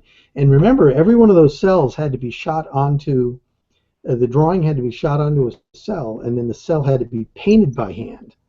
So 12 drawings per second had to be painted. So you had to do the teeth and the eyeballs and everything else. So that was actually the most expensive part of making a movie, was this ink and paint. Awesome. That's absolutely amazing. I couldn't even imagine. I mean, just through old school animation. I mean, of course they have like a lot of computer generations and everything like that. But to be able to hand draw and everything like, I couldn't even imagine. Frank, brother, you're up next, man. Go ahead. Oh well, I'm just trying to think of something to ask that hasn't been asked already. So for starters, I just wanted to say, you getting the chance to meet Jack Kirby is awesome because, I mean, he's the king for a reason, right? So, I mean, I just think that's great. And question why? Okay, well, I know a lot of people are asking about, He-Man and everything. But I was curious. I mean, like doing, the animation for a lot of these shows and that. Did you ever get a chance to meet like any of the guys? I mean, I know you said you're friends with the guy who did Skeletor and everything, but did you ever get the chance to meet like Frank Welker or one that always comes to mind is, because I'm thinking of the Ghostbusters right now, is Lorenzo Music. He did a voice on that show. Mm-hmm. And just thinking of him, getting the chance to meet him, I think if I was in your position meeting it, I wouldn't be able to get it out of my head of like, hey, there's Garfield, man, Yeah. So I was just curious about, what it was like, or if you got a chance to, or whatever, just. Well, normally all the voiceover stuff is done, in the studio. Separate, yeah. And so we never really got to see those people unless they came around. Every now and then they'd come around just to see what we were working on. Mm. But early on, and I'm talking maybe the first week that I was working at Hanna-Barbera when I first got the job, Oh, wow. The girl that sat next to me, her name was Bronnie Berry, and she was an assistant animator. And one day she just kind of goes, "Follow me." And I said, "Okay, I'll follow you."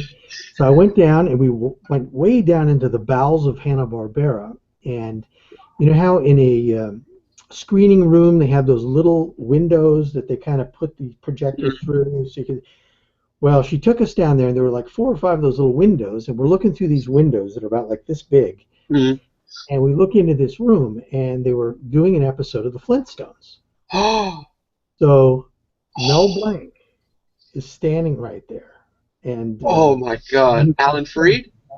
And so they're all there. Oh, wow.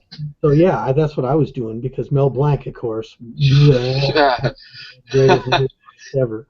Yeah. And, so I got to meet him, and that was another big highlight. I can imagine. Yeah, so voice-wise, that's really the only voice I met until later on when I met some people like, oh gosh, what's the name of the guy that does Tigger? Jim Cummings. Oh, yeah. Does a lot of people. He does Winnie the Pooh also. Yeah, really super nice guy. I'm pretty good friends with Bill Farmer, who does Goofy. Oh, wow. And he's a really nice guy. And Melindy Britt, who was She-Ra. Her and Skeletor were at one of the cons that I was at. So I went up and I kind of drew a picture of each one of them, you know, Skeletor and a She-Ra, and gave it to them. And now we're really good friends, and we're trying to go to cons together because it really works out cool where we do a panel, Alan and Melindy and me, and that way you got the voices and an artist, and you can ask all sorts of questions. And that's been really successful. But we're having difficulty because a lot of these cons don't realize how popular, because they're Comic Cons, they don't realize how popular He-Man is, and it really is a big deal. I mean, we did this panel in this ballroom, and it was just packed. But the smaller cons don't realize that it would be a really big draw if they brought it in. Unless there's like a movie coming out, then they'll be like, oh yeah, now we got to get everyone. We've had a few cons do it, and they've really liked the results of it. But so I'm always contacting them, trying to get us involved.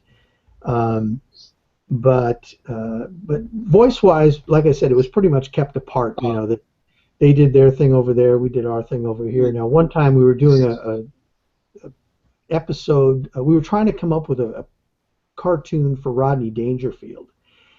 And so he came and visited the studio, and it was really fun to meet Rodney. Wow. He was quite a character.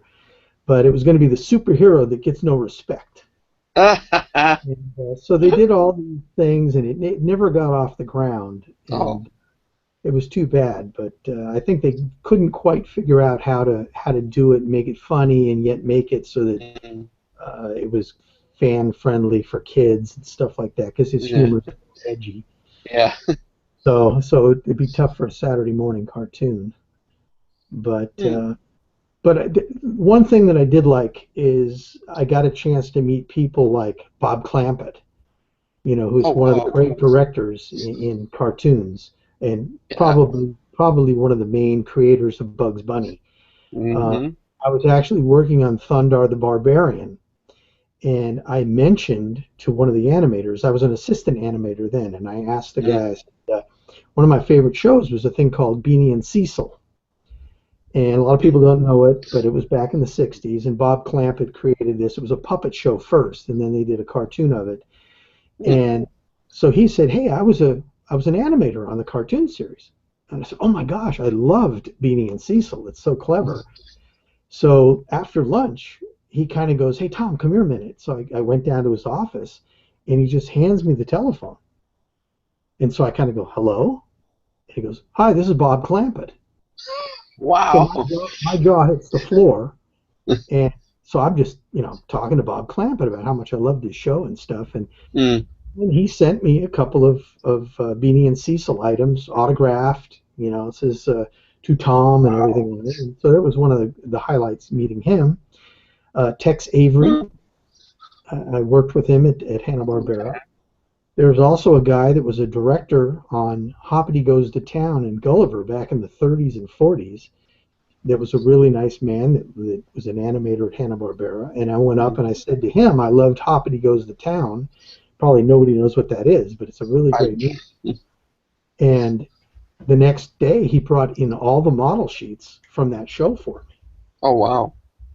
So, like I said, the blessings just keep going on. You know, I've just had such a great opportunity to meet all these super people. And, you know, I mean, I've met Stan Lee since, and we connected because he knows Don Rico. And not too many people mention Don Rico. So whenever I say Don Rico, Stan's like, oh, I know who you are, because he's 92. But yeah, that's our connection. When I see Stan, if I say Don Rico, then he remembers who I am. Yeah, you know, I would tell you, if only I could just come to your house and before you sold all your comic books and just kind of like looked at all your masterpieces you had and just kind of threw it around me, and I just would roll over naked all over everything. It'd just be amazing. Like you know, with said, that said, I we had have. everything. Go ahead, sir. I just said I had everything. So I mean, you know, it didn't matter if it was, you know, Tales of Suspense or X-Men or anything. I had every single thing. I will tell you, it's, you know, people nowadays, our generation, only dream of having some of the collection that you've had. We've got with us who just came on. We've got Tim or Tivo from Lords of the Long Box, another wonderful addition to our YouTube community. Another fan of some of the things that you did. Hey, Tim, go ahead and introduce yourself, brother, and if you will, go ahead and ask Tom what you want. What's up, YouTubeites? This is your boy TiVo. I have a silly little channel called Lords of the Long Box. And Mr. Cook, I don't know how many people I tell this to, but Thundar the Barbarian was my go-to when I'm probably the oldest one out of all these panel members. I'm 44, so Thundar the Barbarian was part of my Saturday morning routine. Ookla, aerial ride. Kids nowadays, they don't understand the Saturday morning cartoons, especially the Ruby Spears stuff, like Thundar. That was not, I would say, like jokey, kid-friendly. I mean, it was pretty hardcore science fiction fantasy for its time. Was there a lot of Star Wars influence in it? Because Ookla looks like a Wookiee. I mean, you got Thundar, who has the star. What was his sword called? It basically looked like a lightsaber, but I mean, it was hard. A sun sword, and it was like a science fiction mash with fantasy. It was like Star Wars meets Dungeons and Dragons. How much were you part of the creation of Thundar and the mythologies? And were you aware of all the, probably the last 10 years, there's been websites that are petitioning to bring Thundar back or on a Blu-ray or DVD release? Were you aware of that? Yeah, well, you know, like I told some people earlier, I didn't really have anything to do with the creation or, you know, designing the characters. I was an animator, so everything was already done by the time it got to me. But that's basically Jack Kirby and Steve Gerber, you know, the guy who created Howard the Duck. He was one of the creators of the show, and I mean, it obviously has some of the Fourth World in it because you saw Gemini, who had the two heads, and it kind of looked straight out of, you know, it could be the Forever People or, you know, the New Gods. And the whole backgrounds were all done kind of like Commandy, where it was like post-apocalyptic Earth, and all of the buildings that were really recognizable were all covered with vines or broken down, kind of Planet of the Apes-like. So it looks like they kind of mashed a bunch of that stuff together. And I know Kirby, you know, was pretty influenced, or he really, Star Wars, I think, was influenced from Jack Kirby with Dark Side and all that. So I think it's, you know, a little compliment to Lucas and Kirby that they came up with the whole Thundar thing that kind of covered both, you know. So back to the your animation style, or back in the traditional 2D animation, which nowadays, even if they do 2D animation, they use digital either overlays or backgrounds. But in the old days, you always saw like kind of the foreground cartoon characters moving, and then you'd have the kind of still backgrounds you were referring to, like the landscapes. How many times did you guys use different backgrounds for other, like, say you had backgrounds for Thundar, did you use that on another show or another cartoon, since they're, you know, you don't want to constantly have to redraw them? How many were they used across different platforms? Obviously, Thundar's background probably wouldn't look, you know, or fit on Tom and Jerry or something like that.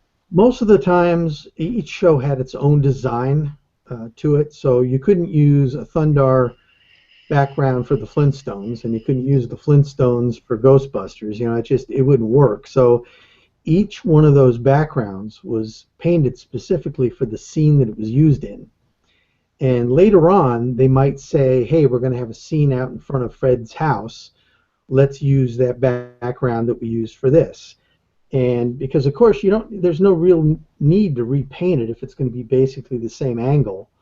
And all you have to do is cut to a close-up, and nobody's going to know it's the same background. But it would be like saying, well, let's rebuild the Statue of Liberty for this next shot. Well, why rebuild it? Just use a picture of the Statue of Liberty, you know. And so I don't think there was any really commingling of the backgrounds from the different shows.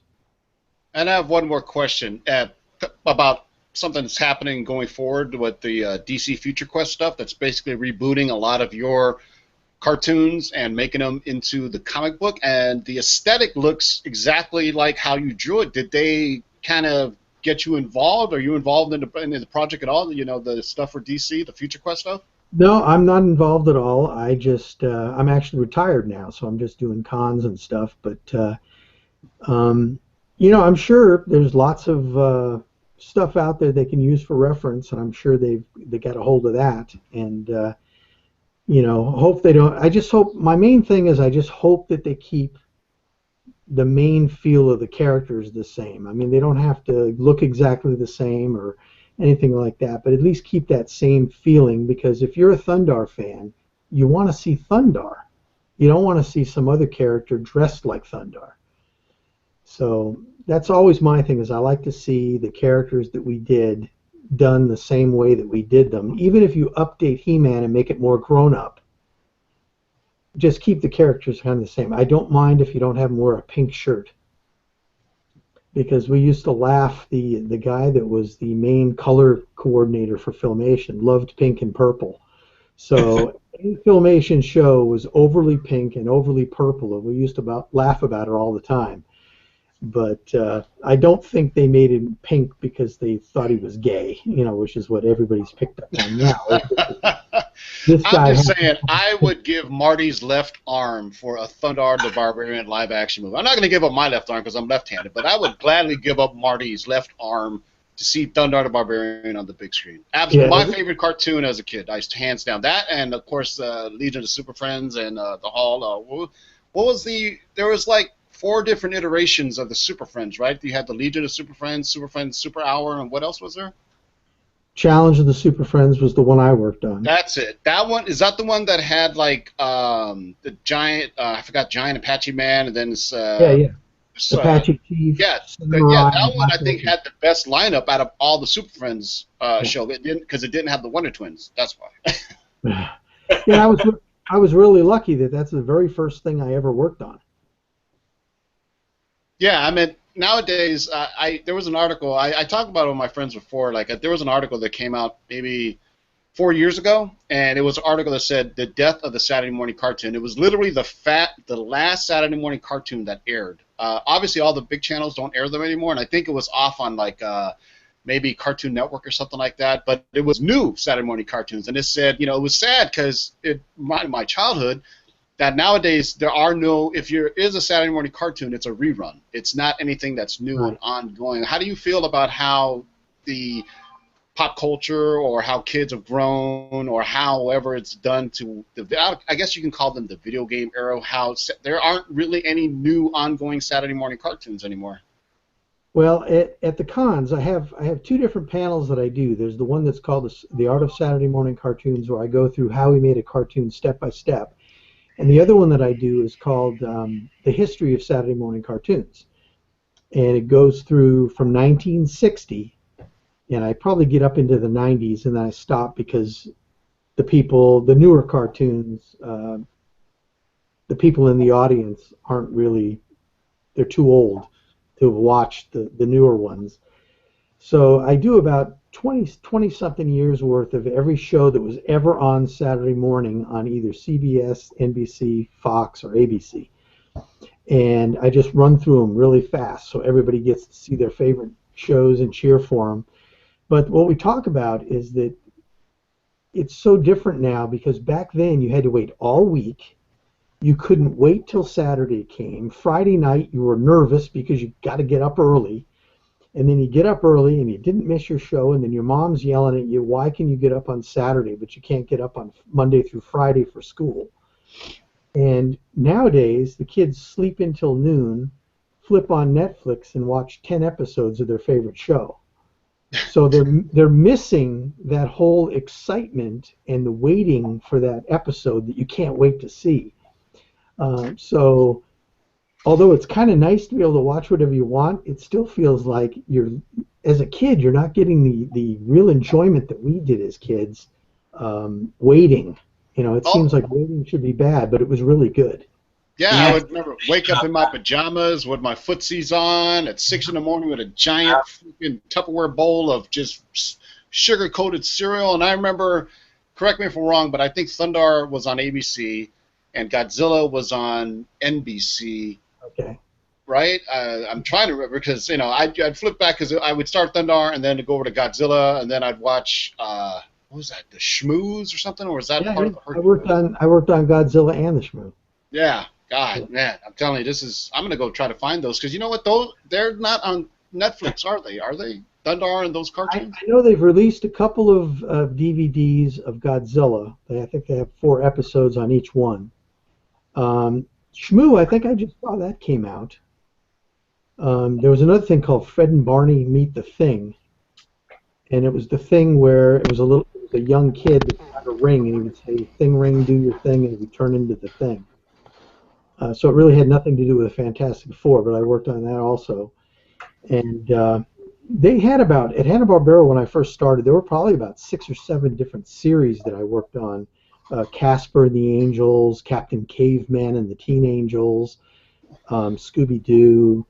Well, I don't mean to interrupt you, but I think I don't know if it was a Saturday morning ongoing, but I remember it definitely may have been a syndication. I think it was like the Hanna-Barbera Super Fun Hour or something like that. They made a lot of different things like that. They would put 2 characters together that didn't really go together, and they weren't really in the same episode. It was just a half hour one and a half hour the other. And they did that a lot later on, so they could rerun something and then do something first run and have a whole hour block, but yet part of it was already finished. It was just reruns. Yeah, there was nothing like it. And, if you're 35 to 45, that's your wheelhouse. That's where I worked. That's where I'm at. I'm right near 35. Yeah. Yeah, 35, yeah. No, I'll be 45 in July, so I want to set the record straight, Tim. I am 44, so I don't know if you are the oldest guy on this chat panel, except for Mr. Cook, of course. I'll be 45 in July. Okay, so maybe you're half a year older than me. But I look way younger than you do, so there's no, it's not possible. It's not possible. Well, Mr. Cook, I don't want to take up your time because I can literally bend your ear for the next hour and forget all about these guys because, like I said, it molded my childhood, having those experiences, and made me, made me think like, wow, look at all these really cool things. I will admit, Thundar the Barbarian, hands down, my favorite 2D animation ever. I mean, as a kid growing up, that's what got me, to like Star Wars more, like being into fantasy things more. Because I mean, if none of the panelists have ever seen it, it was way ahead of its time, man. It was. That's the number one question I get at any of the cons I do is, what was your favorite show you worked on? And that was it, Thundar. Yeah. It was only 13 episodes or whatever, but it was such a good show. And actually, we were going to do a second season of it, but right at the time, it was right around 1980, and I don't know if probably most people don't remember this, but all of the actors went on strike. And I'm talking, Tom Hanks, John Wayne, every actor went on strike. So Ruby Spears was trying to get Heathcliff the Cat and Thundar another season but Mel Blanc couldn't walk across the picket line to do the voice tracks, and neither could the guy that did Thundar. So they kept telling us at Ruby Spears, "Don't worry, we're going to lay you off because we can't do the work without the voice tracks, but we're going to hire you back as soon as the actor strike is finished."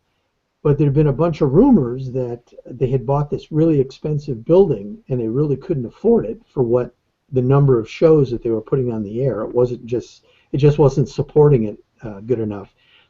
So once I heard that rumor, I also heard that they were going to send work overseas to Japan and Korea.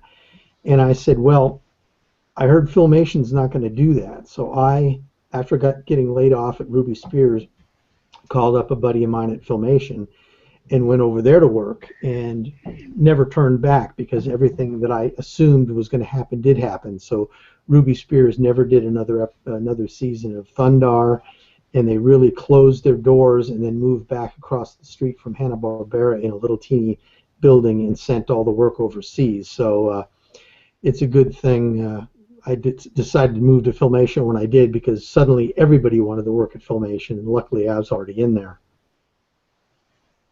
That is awesome. Thank you for answering my questions, and I hope you do the SoCal Con Show season this year. I would love to get a sketch from you. Yeah, I don't know if I'm doing Southern California. I tend to stay away from there because that's kind of where everybody's from that did this. You know, now if I go to Nashville and some guy comes up to me, you know, I hear, "Holy crap, you worked on He-Man?" And, you know, in California, it's like, oh, you're just one of those animators that I have 5 people that live near me that are animators. So it's not quite as special a thing as when you go to these other cities that don't have the studios right there, you know. Yes, sir. Thank you very much. Tim, thank you so much. It's wonderful, great questions right there, man. And before we move on, I just want to say, hey, welcome Edwin from Strictly Comics. Just joined us. Another great fan of yours, Tom, who grew up watching you just as much as myself, Ray, and Tim did, and Sean, and everybody else on this panel. But before we move down to Edwin's question, let's go ahead and move down to Sean, because I know Sean's been anticipating a question for a little.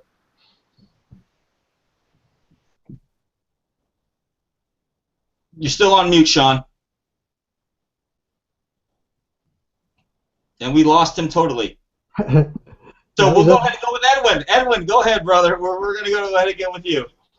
All right, thanks a lot. Can you guys hear me fine? Yeah. Okay, great. I want to kind of take it into a little bit of a different direction, because I think that you guys have talked quite a bit about He-Man. But one of the things that I noticed is that you actually worked on Fat Albert. Is that correct? Yes. What were one of the things that was kind of interesting me, or curious to me, was what was it like working on a cartoon that was predominantly African American cast, and did you have any, like, I don't know, social issues or anything like that that kind of came up with such a predominantly black cast on a cartoon like that? You know, I have always had difficulty with racism because I grew up in New York, and some of my good friends were black. I had no idea in the 60s. I mean, this is the 60s, maybe even the late 50s. And I've got these black friends coming over, and we're hanging out and doing stuff together and everything else. I had no idea there was any racial strife. I had no idea, because I didn't live in the city where you'd see any problems. And it wasn't until later on that I found out there was problems like this. And so I've never had any problem with, like, you know, working on Fat Albert. It was great. You know, I mean, the cast was great. We got to meet Bill Cosby, and his daughter was our receptionist at Filmation. She was that was one of her first jobs she ever had. So I've always had I have to play stupid when it comes to racism, because I just never have had that as part of my life. I understand. Later in life, I found out, man, there's some really bunch of crap went on back then, and you know, I just didn't know about it. And it was just fun working on Fat Albert because it was a good show. You know, and Yeah. I've done the episodes where they also had the thing called the Brown Hornet, where it was actually a character, a superhero of Bill Cosby, called the Brown Oh, Hornet. yeah, yeah. Yeah, Uh-huh. so a lot of those as well, and so it was fun. You know, it was the only thing I didn't like about ensemble shows like that, and same thing when I worked on the Smurfs, is that if you get a scene that's got three characters and you have three times the animation to do because you have to animate all three characters. I liked it a lot better when there was just one guy on the screen because it messed with my deadlines. To Oh, get them. okay. So you Imagine have having six okay. Smurfs and they're all moving, and now I've got 6 times the work to do in one scene that I'm only going to get credit for doing the one scene. Another So, thing I wanted to ask you was I actually ended up being a pretty big fan as a little boy growing up watching the Smurfs. But then I also noticed when I was younger that they were going from Smurfs and then they were going into is it the Snorks? oh Did yeah. you work on the Snorks at all or have anything to do with that At that point, series? yeah, at that point, the stuff had been sent overseas, so anything that was Snorks, I think, was Okay. animated overseas. Yeah. Okay. All right. Well, thank you so much for answering my question. I really appreciate it, Marty. Thank you so much for allowing me to come on board. You're welcome, guys. One of those wonderful, great questions, man. And so, before we lost Sean earlier, just dipped out, and we were about to come on to you, Sean. So go ahead, brother. I'm just curious, was there any artist in particular that you had an opportunity to work with that most people you haven't talked about or most people don't know that you actually worked with? Good question. Um, I was thinking the same thing too. And yeah. what are your lineups basically of all the characters, the shows that you've worked on? Here's you're talking about 3 people that I worked with. These are 3 people that went on to do something else and were very successful. I remember working at Filmation, and I was in some guy who was a layout artist's room, and he had all these drawings of superheroes on his wall, and it was all Marvel comic stuff. And I said, why are you working here if you really love the comic books so much? And it was Paul Martin Smith who did X-Men for so long. And it was right after we mentioned that to him that he suddenly disappeared. And next thing you know, I'm buying comic books that are drawn by Paul Smith. So he's one of them. Another guy's Dave Stevens, who created The Rocketeer. He worked at Hanna-Barbera with me.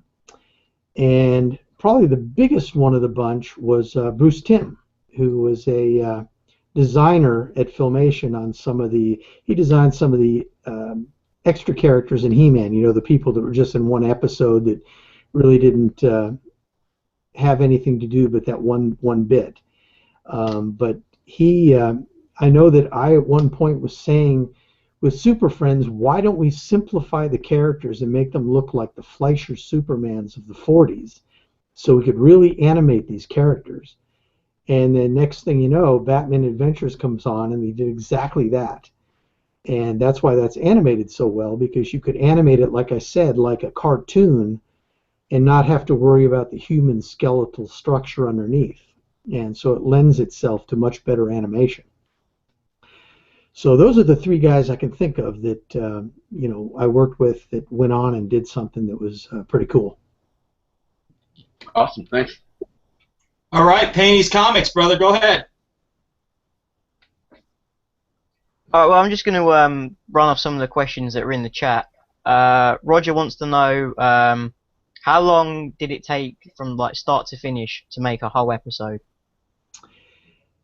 Well, geez, from script to screen, I'd say maybe it took 3 months, maybe 3 months to get the whole thing done through the whole process. Because they actually, after they get every scene finished, before they film it on camera, there's a group of people called checkers, and they actually pretend that they've got a camera and go through the entire scene, moving the background, putting the characters on, everything else, just to make sure that no character is going to be running into a tree or that something's not going to work, and they don't want to waste the filming it and then finding out that it doesn't work. So they almost film it twice, but once practice and once in film. So it's a pretty long process, but I'd say it probably takes about 3 months for one episode to get through the process. Cool. Funkmaster Celia from the Female Fanatics Force. She wants to know, was there ever any action figures or merchandise of characters you did that made you cringe? I mean, cringer? No. Boy, there were some pretty weird He-Man characters, and one that makes everybody that doesn't know about He-Man laugh is Stinkor. The one that looked like. So that's one of the ones I think was like, really? We're doing the Stinkor? And Moss Man was kind of weird too, but I think Stinkor takes the cake. And he was the skunk, right? Yeah. I remember him. Yeah. And he almost had a mask on, so he couldn't even stand himself. Yeah, and I think when the toy came out, too. yeah, when the toy came out, he had like something to make him smell bad, if I'm not mistaken. Exactly. And I'm thinking of how things smell. AG Surf wants to know, how do you like your steak? How do I like my steak? Yeah. I like it medium well. I like a little bit of red in it, but I don't like it cooked till it's dry, but I don't like it really bloody. Mr. Cook, we are going to, when I see you at the next convention, hopefully whenever you're in Texas, myself and Ray are going to treat you to a nice dinner, just to show you our appreciation for coming on the show. So, it's just one of those things. It's just fan base. To be able to have someone iconic as you just be able to come on the show our appreciation back. So allow us to do that for you, just to have for us to buy you dinner or something like that. In Austin?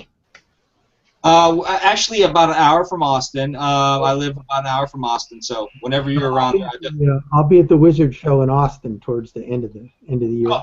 I'll be there, so I'll definitely see you. And it'll be great because I'll be there with a buddy of mine who is Simpsons. He works on The Simpsons. Oh, nice.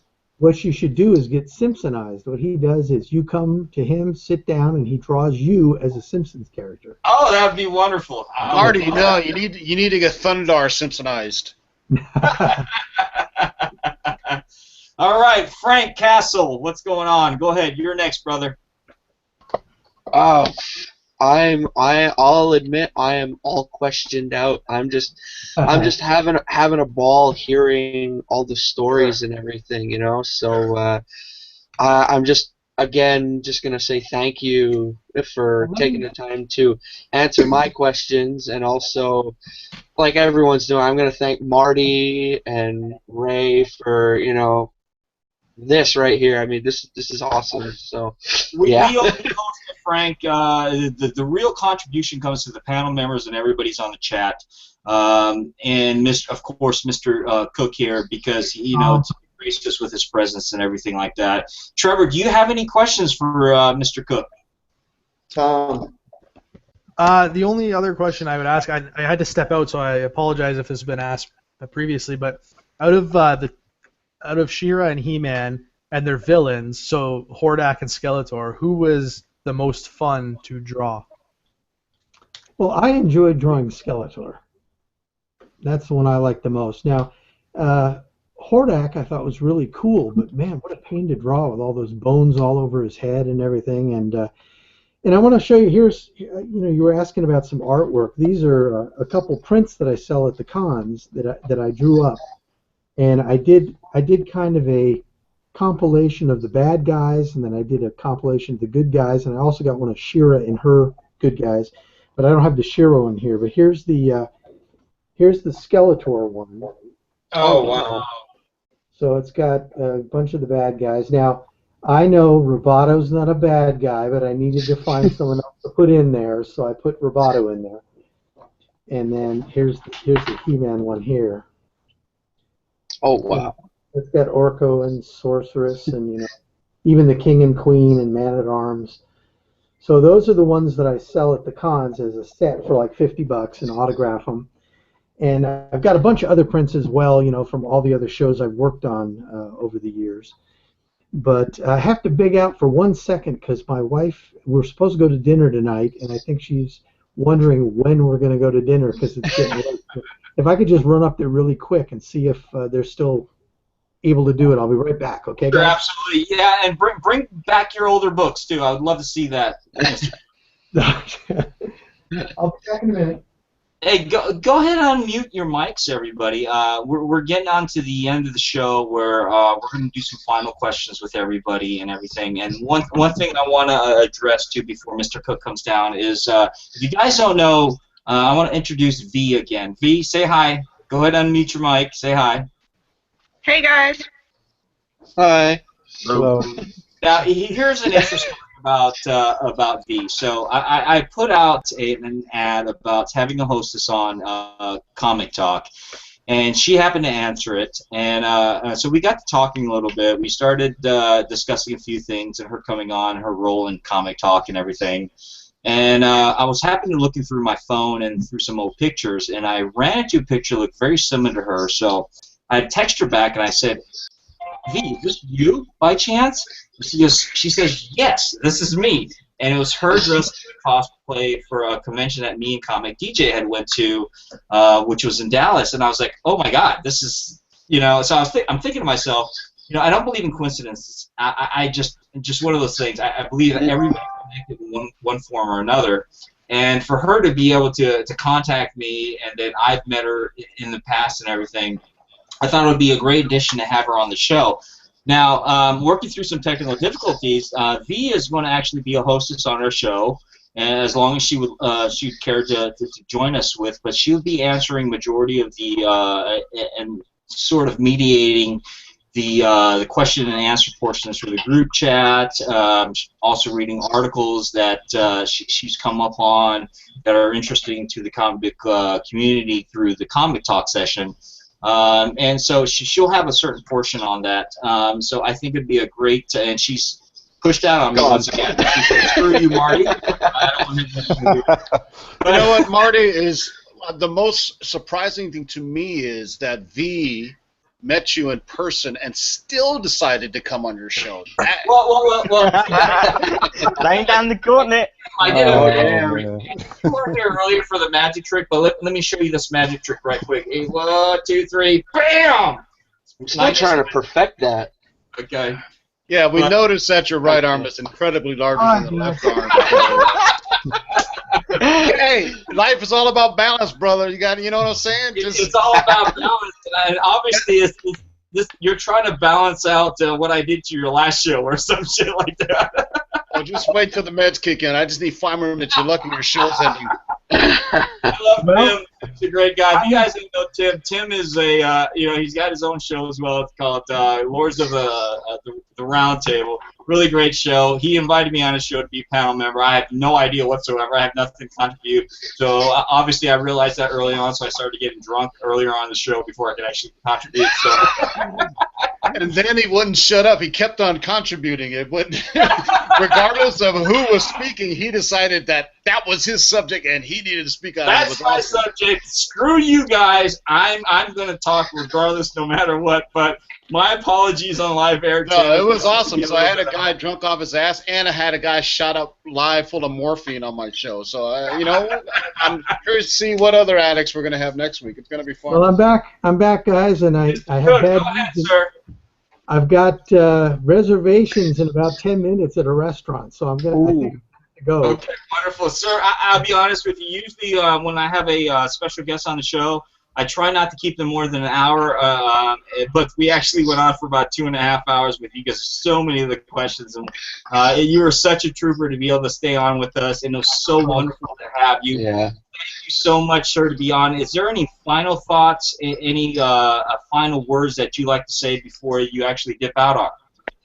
Sure, and it's usually the way I end all my panels is the fact that, like I said before, I'm just a guy. I was a bus driver that worked in Los Angeles, and I lucked out and got this great job. It was the greatest job you could possibly have. I had a terrific career, and to have fans that love this show, as much now as they did when they were kids, it's such a positive for me because what are you going to do when you're retired? I mean, I love having time off without having to work, but it's so much fun to go to these cons and meet the fans in person because they're truly.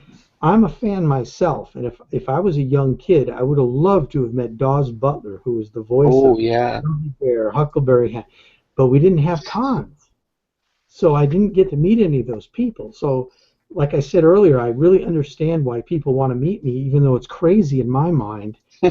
My wife laughs because somebody came up to me and said, "Oh, Mr. Cook, you're a legend," and I just laughed like crazy, and my wife laughed even harder.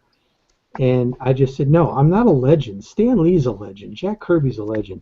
I was just a bus driver that happened to be able to draw and lucked out to get into this job. So it's really you fans that I love doing this so much. And I'm not kidding. I mean, I'm on here for 2.5 hours. If I didn't have to go to dinner, I'd stay another hour and a half if you want because it's just so much. Yeah, I have a show on Thursday, so Tim, you know, let's talk about this offline. Go ahead. I'm off most of the time, except when I'm taking off for cons, and I'd love to do it again. I mean, there's still 1,000 questions that can be asked, and I'm certainly willing to do this again if you guys want to do it again. So, thank you. Tom, we would love to have you on again. And it would be awesome. An honor to be able to have you on again. Definitely, such a wonderful show. It's for you to be able to have us just kind of reminisce, and it's just a moment of nostalgia for us for the past couple of hours. I love reliving the old days, and boy, it's really a lot of fun when people are interested in it. You know, I talk to my wife about the old days, and she just goes, yeah, let's change the channel and go to a TV show. You know, it's like she didn't live this, but for me, it's just when we get together, my 2 or 3 friends that we've been friends since we first started, all we talk about is the old days. You know, it's just great fun. So, Ray, I want to thank you for inviting me along too. So, so let's do this again. Let's go through emails and come up with some other time you want me to come. And I love all those statues you've got back there. I've got a bunch of He-Man ones that Pop Shock Culture did, and they've been nice enough. They've been sending me these things for free. Wow! Oh, I couldn't believe it. I just said I want to buy them. Your address, I will move to your address to be able to do that. So, Ray, if you want to say any final words to Mr. Cook, go ahead before he dips out. Yeah, I appreciate Tom, for you coming on Comic Talk, answering all the questions. I know we run out of time because you got your dinner reservations. So I'll just email you on the one question I had. Basically, hasn't to do with sketches or whatever. So, like I said, thank you for coming on, and I hope we have you on here again. And like I said, as soon as my eye is better, I'll get that sketch done for you. All right, appreciate it. Yeah. Thank you, sir. Thank you so much. Bye-bye. Thank you. Take care, guys. All right. Yes, sir. Awesome to have Mr. Tom Cook. So it's absolutely wonderful. Good job on that, Ray, to be able to reach out to him and to have such an iconic person. And you know, I even reached out to Tim earlier. I was like, hey Tim, do you want to slot on my show? I was like, yeah, you know, I got stuff going on today. But then, you know, he was begging and just pleading with me. He's like, Marty, I gotta come on your show. I gotta talk to Mr. Cook about Thundar. Please have me on, Marty. I'll do anything you want. You know. Aerial ride. You know, if you guys have never seen Thundar, go on YouTube and they have all the episodes on there. It is just fucking. It is crazy batshit. I'm gonna have to check that out. It's like fucking Star Wars meets Dungeons and Dragons, dude. It's for its time, the late '70s. I mean, that was pretty crazy to think that's a cartoon for kids. I mean, it's early '80s. Yeah, I mean, if you look back now, it's kind of cheesy, but imagine for its era when it came on a Saturday morning. Hey, so real quick, thoughts and opinions on such a nostalgic and iconic character who's contributed into the comic book genre, comic book community, as Mr. Cook did, man. And any opinions on that? Even for the younger viewers or panel members who don't really know much about it. Well, he created the entire Masters of the Universe. I said younger, Tim. I said younger. Oh, I thought you meant younger looking than you. That's why I just immediately jumped in. Go ahead, brother. Go ahead. I'm just kidding. No, I'm the last one to join, so I'll be the last one to say something. Because I have something I had to put. I have something to say about Marty and something. I'm just kidding. Ladies and gentlemen, this is the part of the show where we bullshit and all we do is talk about it. Okay, so if you're waiting for this portion of the show, this is where we're at right now. Motherfuckers! Okay. No, as far as pop culture, I mean, He-Man, I mean, our generation, I mean, that was huge, right? Growing up, I mean, because it was, I mean, not only the cartoon, but the action figures. I mean, you know, who didn't have He-Man? And then the next, you know, it was G.I. Joe, He-Man, and then came Transformers, right? As far as the action figures, right? I mean, that's a huge get right there to have him, and you know, the guy seemed incredibly humbled, right? I mean, he just says, I lucked on to getting this kind of pop culture stardom, but what's that expression about luck is a thing about timing or practice, right? I mean, if you are talented and that opportunity presents itself, if you're not talented, guess what? You don't get luck. Luck only, I guess, blesses the talented, right? You have that opportunity, you got to take advantage of it. That's what he did. I always said, Tim, you know, just like that, you know, I'm always a person. I just don't have luck in life, for whatever reason, and I have no talent in my bone whatsoever. So, you know, the only thing I can do is assist people in any ways I can to achieve their talent, to achieve their type of fandom, whatever they want. You know, and I said this about B too. I said, you know, hey B, you know, and when I sent you your that picture, I was like, man, you know, I don't believe in coincidences whatsoever.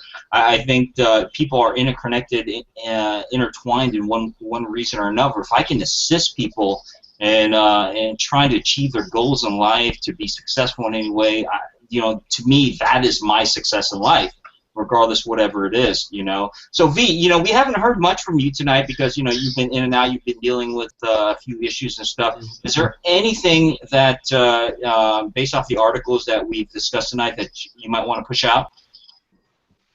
The only thing that I would want to maybe talk about, you know, Spider-Man and his appearance in the Civil War trailer has been a big topic all over.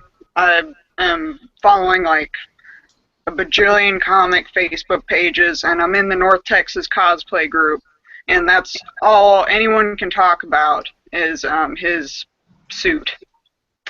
So I'll tell you, did you guys hear about the new news that some eagle-eyed reader found during the trailer? There's a screenshot, and you know, well, it's not really a spoiler because it's in the trailer, but somebody really had to freeze the frame. While Cap is fighting Iron Man, they show Winter Soldier laying on the ground with his arm missing.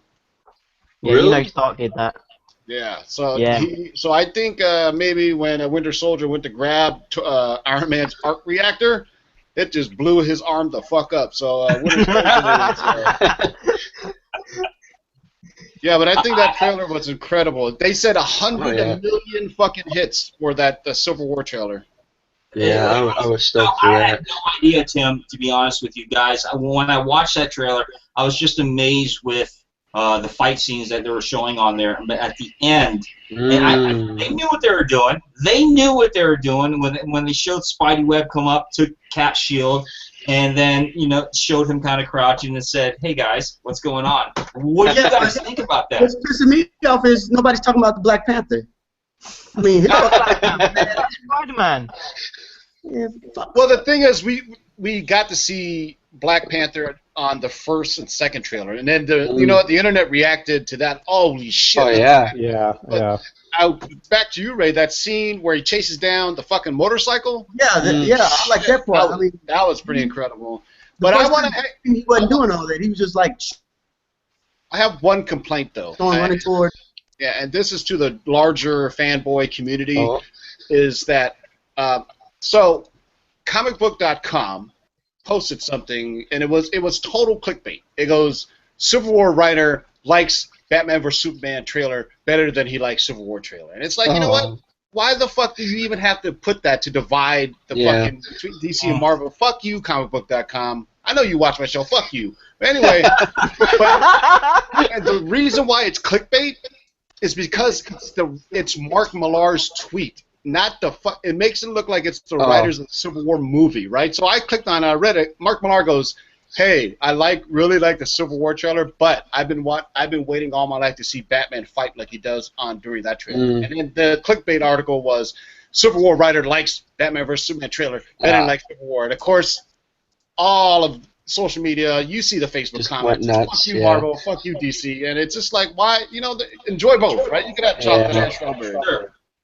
I just don't, I never understood the whole, I can understand the difference, you have your Marvel fans, you have your DC fans, but when it comes to the big screen, the simple fact that we're having these great iconic characters on the big screen for a change, and to be able to show them and see them in such a form that we've never seen them before, to me, I'm absolutely ecstatic about it, to be honest with you.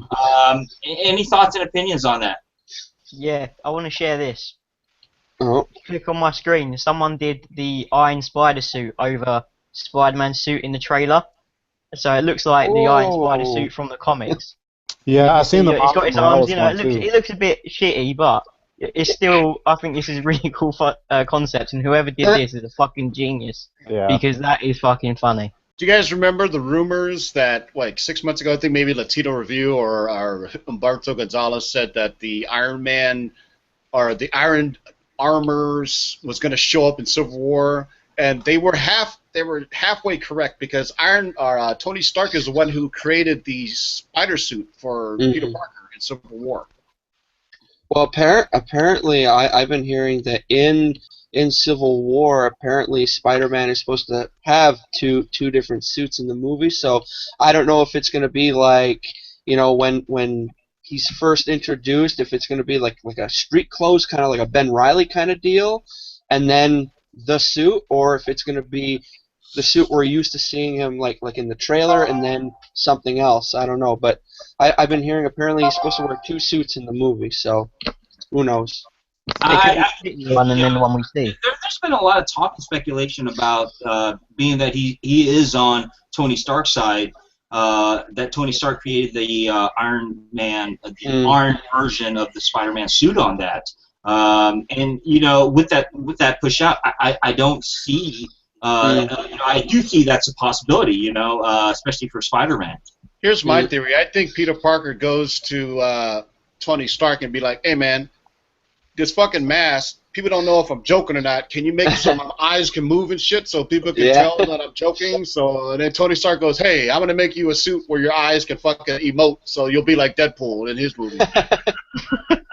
I love that his eyes move now and everything, and I've been saying it since I saw the trailer. I love that they went with the whole Ditko / Romita look and everything. It's amazing. I love it. And another thing about Spider-Man showing up in the trailer, I was watching another video, and I kind of agree with this. It seems almost like at the end of that trailer, Tony Stark and Spider-Man, it's almost like they're breaking the fourth wall a bit, where it's like when you hear Tony Stark go, "Okay, I've had enough of this," that's as if he's referencing like us, the fans, going, "We've had enough, we want to see Spider-Man already." And then when Spider-Man appears, he's just like, "Hey guys," it's like as if he's saying hi to everyone. It's like, "Here I am," and I just thought it was really cool. I'm being a Spider-Man fan that I am, as you guys see. I just Spider-Man. What more can I say on that? What else do you have? I thought it was funny, word, Marty. finally. I thought it was funny, Marty, that you didn't even know about the trailer, did you? When you put up your I had no idea. The same day that I actually did this video, I did not see the trailer until Tim posted on our Facebook page, our Facebook group, Comic Book Fanatics Facebook group.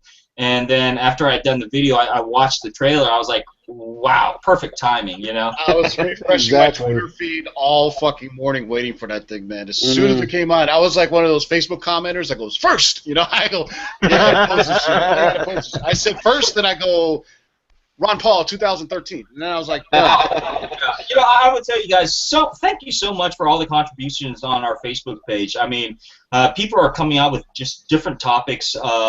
Marvel Monday, or I really like the topics of the week. Yeah, the topics of the week, and just showing their books out there, and making certain discussions on our Facebook page. That's just absolutely wonderful. Thank you so much for everybody doing that. Tim, starting out that the whole week thing, stuff like that. Hashtag and everything. Well, it's kind of like what we do on Instagram, to be honest. You know, yeah, exactly. Kind of like what we do on Instagram. Yeah. But you kind of pushed it over towards the Facebook, so I got to give credit where credit's deserved. Tim was, you know, when Tim joined the group, he kind of just like, okay, let's do Speculation Sundays or whatever like that. And First Appearance Friday, baby. Yeah, exactly. So I think that's great. That's because Marty, you inspire me. I've already cleared the air on that, so we cannot go back on that, Tim. Okay, you inspire me to do live chats. Don't. Tim is such an instigator. Only reason why he's doing this is because of what I did on his last show. I didn't mean to do it on his last show.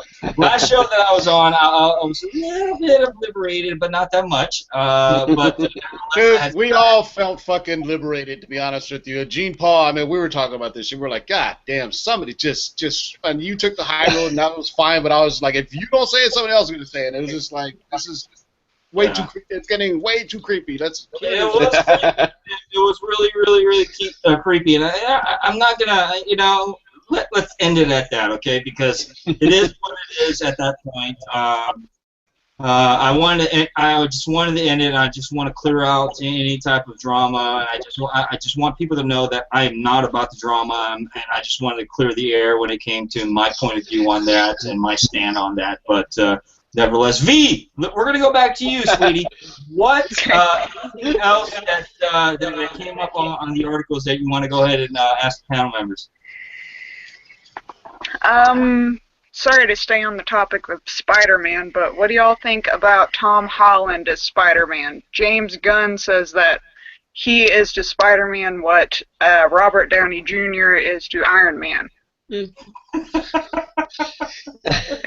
English, so I like him. I will post a video on the Comic Book Fanatics Facebook page. Plug to Comic Book Fanatics Facebook page, by the way, because I'm going to post cool shit on there that's ancillary to the Comic Book Fanatics show. But Tom Holland is a very athletic and acrobatic guy. He does parkour type shit. So of all the other actors, he is the most physically capable of portraying Spider-Man. I'm not saying he's going to do all kinds of shit, but when he first got cast a role, I went into his Instagram page. Man, he does backflips and flips, parkour. So I mean, physically, I think he's the right build, athletically, and also the age, because we're going to Peter Parker's high school age. You know what I mean? I mean, that's what's the awesome part about it. People can relate to him because he's not a billionaire playboy philanthropist or billionaire who's got his parents good. He just got his. He's pretty short. He's like 5'7" or something like that. So I mean, he's pretty short to be going, you know, standing toe to toe with Captain America or these other guys. In the comic books, he's not a huge guy, Spider-Man, but he's tall and lanky. And I mean, that's the only difference. It's not a complaint. It's not a complaint at all. It's just it's something different than the Andrew Garfield Spider-Man. That have any of you guys seen anything else he's been in? Like I mean, Payne. I mean, he's a British actor. Have you seen any other thing? Has he been in TV shows in England or anything? Or it could have been. I don't fucking know. He's a British dancer. Bullocks. Why are you asking me this? Bullocks. Dog bullocks. All I know is, like you said, man, like I saw him doing on his Instagram, he's like doing backflips over fences and shit, and I'm like, yeah, he's Spider-Man. Cast him. These damn British anytime an English actor gets in, I'm down. Stealing American jobs. What is that going on with that? Yeah. Well, invite me out, and I can steal one of your jobs as well. Need another one.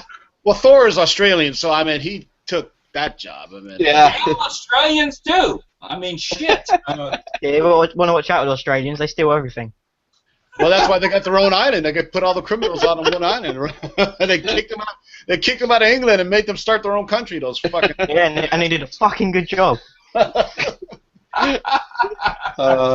V, go ahead, sweetie. Anything else on that top the portion that you want to kind of get us riled up about again?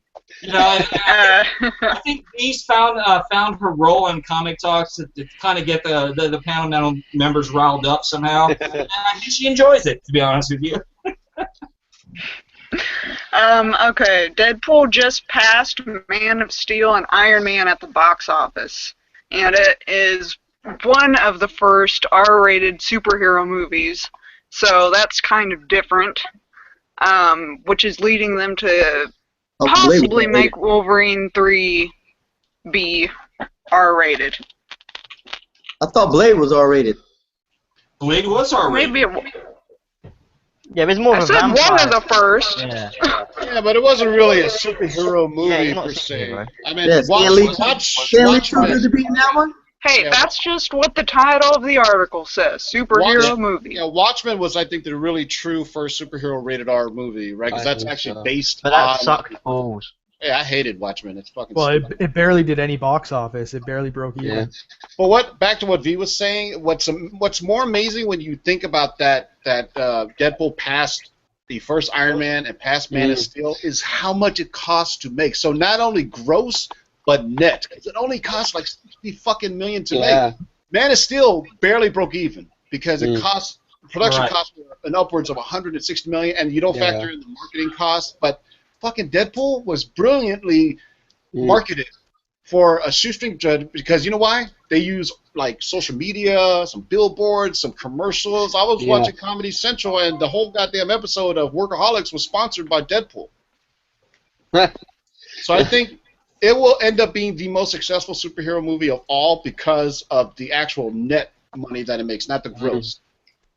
See, it did two things right, in my opinion. Like you said with the marketing, that the marketing worldwide was phenomenal. When I went to watch Arsenal the other week, as soon as I got out of the tube station, I saw the sign on the side of one of the London buses had Deadpool on it.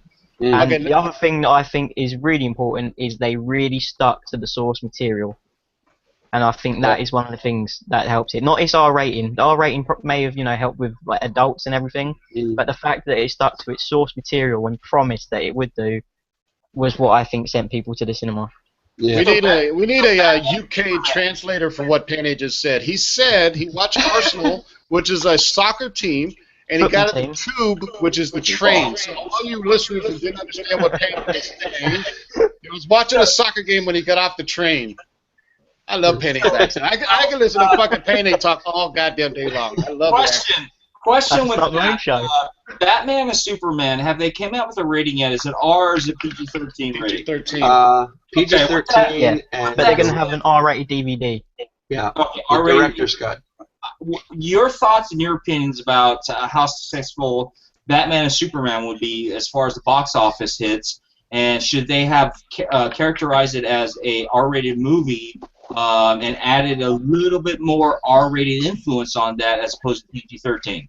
I actually found out recently what makes it an R-rated movie. So, Wolverine and there was another movie, both said fuck once. The MPAA allows you one fuck word. You use two fuck words, you get an automatic R. So, the only thing I'm anticipating for BVS, the R-rated DVD, is another F-bomb. I mean, I don't know how much more you can make it because the violence is going to be violence unless it's severed heads and blood and everything. Yeah. But it's just the use of another F-bomb, really. I mean, yeah, and you're not going to release Batman versus Superman in the theaters with an R rating. You're going to stop all the families from seeing it and whatnot. I mean, so director's cut R rating, fine, but yeah, in the theaters, definitely leave her PG-13. You get some of the violence in there without like overdoing it. How many guys have bought a Blu-ray of a movie that said the unrated version, and you really couldn't tell the fucking difference? Of course, so, I've done it plenty of times. Yeah, the director's cut, or undeleted. 13 extra seconds. I think any major hero, especially that was created during the silver or golden age should never ever have a rated R movie attached to it. Because maybe I'm a purist or call me crazy, but even Batman, no matter how dark he gets, he still doesn't kill people. So why the fuck should they be rated R? Superman, you know what I mean? It's ridiculous. Wolverine should have been rated R to begin with, but they shouldn't be like, oh, hey, we're the third movie in, we're all of a sudden going to make it rated R just because. That's like, fuck you. It's just a trend, pretty much. Yeah. No, I think if they do Old Man Logan, it's got to be rated R, because the Old Man Logan storyline is fucked up. There is every fucking panel has got blood and shit everywhere. For Old Man Logan, I can't see anything as far as anything else but R for Logan, because Logan is one of those characters like Batman that, unless it's an R-rated movie, you can't get the full effect on that. That's my personal opinion. And with that said, guys, what are your thoughts and opinions when it comes to Superman, the TV show? I'm sorry, Superman, Supergirl, and Flash multi-universe coming together? Anticipated TV show or not? What are you hoping for, and so on? Love it. I can't wait. I'm all for it. I seriously want to catch up.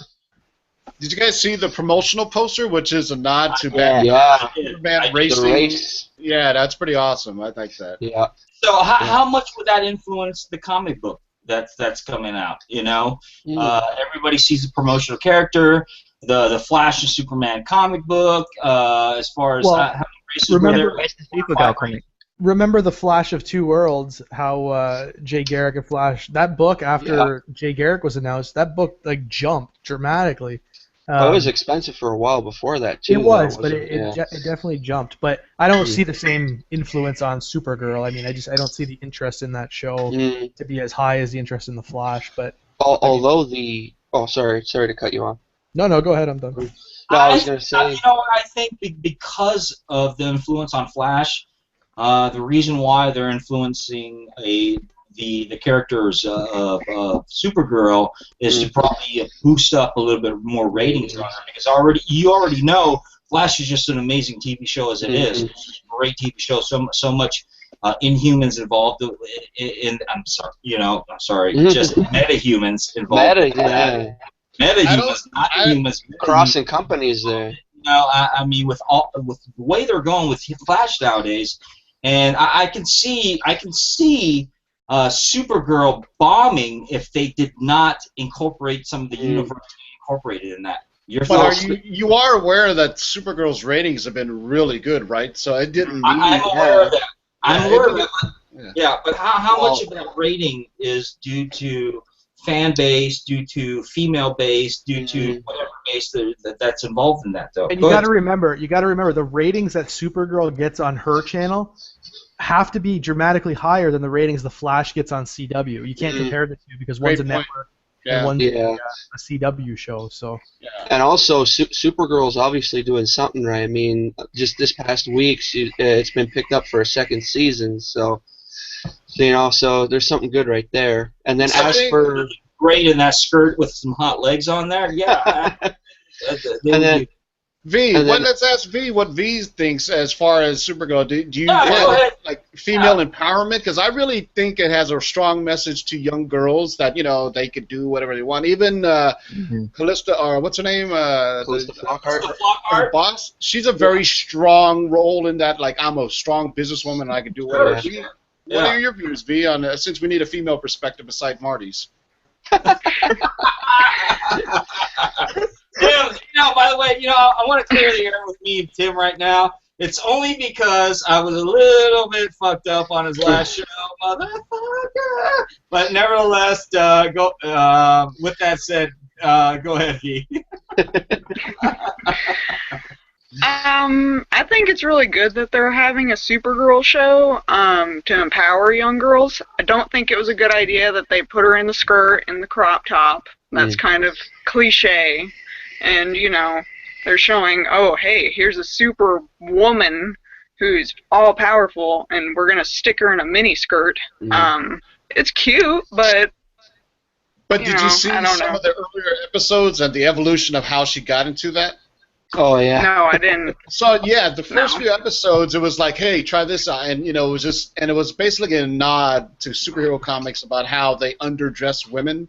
Yeah, wasn't And- one of them like a bikini or something, like a Exactly, swimsuit? yeah. Oh my god. Yeah, so that's why I thought it was pretty funny, and this is the classic Supergirl outfit. You know what I mean? I mean, Yeah. at one point they go, she goes, I think one of the first two episodes when they're coming up with her name, they go, Calista Flockhart's character is the one that names her. She goes, I'm going to name you Supergirl. She goes, girl, that's so... Why and not then- woman? Yeah. Exactly. And then she made something about, girl power, things that, things people can look up. And to be honest with you, when this post just started, I was like, I wasn't against it, but I just thought I wasn't the target demographic for it. But after watching it, I swear to God, she is a great, great actress. She is better than any actor on the CW on the DC side. She actually kills that character.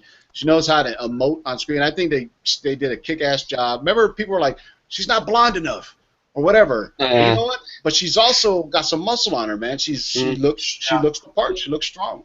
Yeah, and I was personally, just from a my while since for CW as well, for a character like Supergirl, I think the last time I was actually really intrigued with characters was from the episode of Smallville. Smallville, I think, actually did a wonderful job with the character development of how they introduced the characters, how they developed the characters, and what and the acting involved in that. I mean, there were some, of course, episodes where you were like, maybe not so so much. But with that said, I think it's been a while since. It's been a long time coming since we've actually started establishing a character like Supergirl.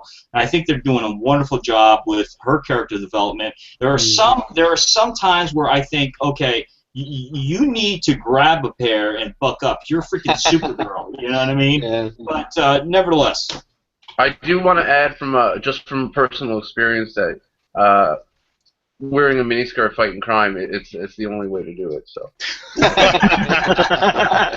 And because Sean said that, so besides Harley Quinn, you're going to have to come on Supergirl sometime, okay? With the miniskirt. All right. Marty, we're still waiting for you to be in Slave Leia, Marty. I will be Slave Leia sometime. I'll do the whole dress up, and I'll do the magic trick for you, whatever you want. But hey, V, real quick, V, I want to get back on to you. With that said, Tim is a DJ. You're also a DJ. Tell us a little bit more about yourself and what you do, and as far as a little bit of your DJ business and what you got going on. I'm a mobile DJ. I go and I DJ weddings, parties, bat mitzvahs, birthdays, anything that you could imagine. I have all my equipment, and I just go, and for me, anything that anyone wants me to play, I'll just play it. That is not my, I'm not going to put a boundary on what I can play. So, yeah, I used to DJ at a country bar. That was my first gig, so. Which explains the Texan slang you got going on right now. And you guys heard it. You guys heard it right now. So the next Comic Talk live episode we might have V just doing a couple mixes with Tim and just kind of doing a DJ battle together or something. A battle. That would be awesome to see. Okay, V, go ahead. Next topic. We'll push it out to you. Any other topic you want to go ahead and push out? The last thing that I had was about Scarlet Witch and Vision, and what could possibly be happening with their relationship in Civil War, because in the comics they're married. So, and they've clearly made it to where it appears they're on separate sides. So, what do y'all think? What do y'all think?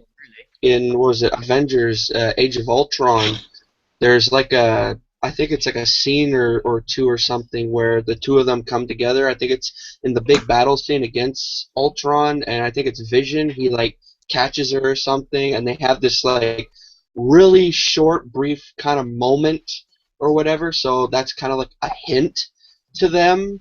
But other than that, I don't know. Well, So you take I'm at a like from loss. the Scarlet Witch. They basically took her, I think, from the Ultimates lineup, the Ultimates. Yeah, And exactly. it was interesting in the Avengers Age of Ultron how they really did. I mean, you could see it after reading the Ultimates, that incestual Yeah, they're relationship always between together. Yeah. Quicksilver and Scarlet Witch.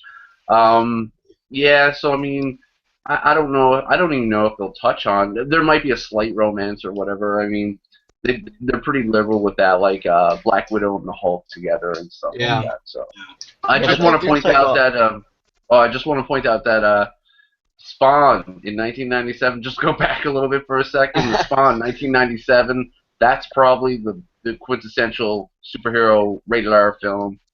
Yeah. Yeah, Todd McFarlane, all those guys.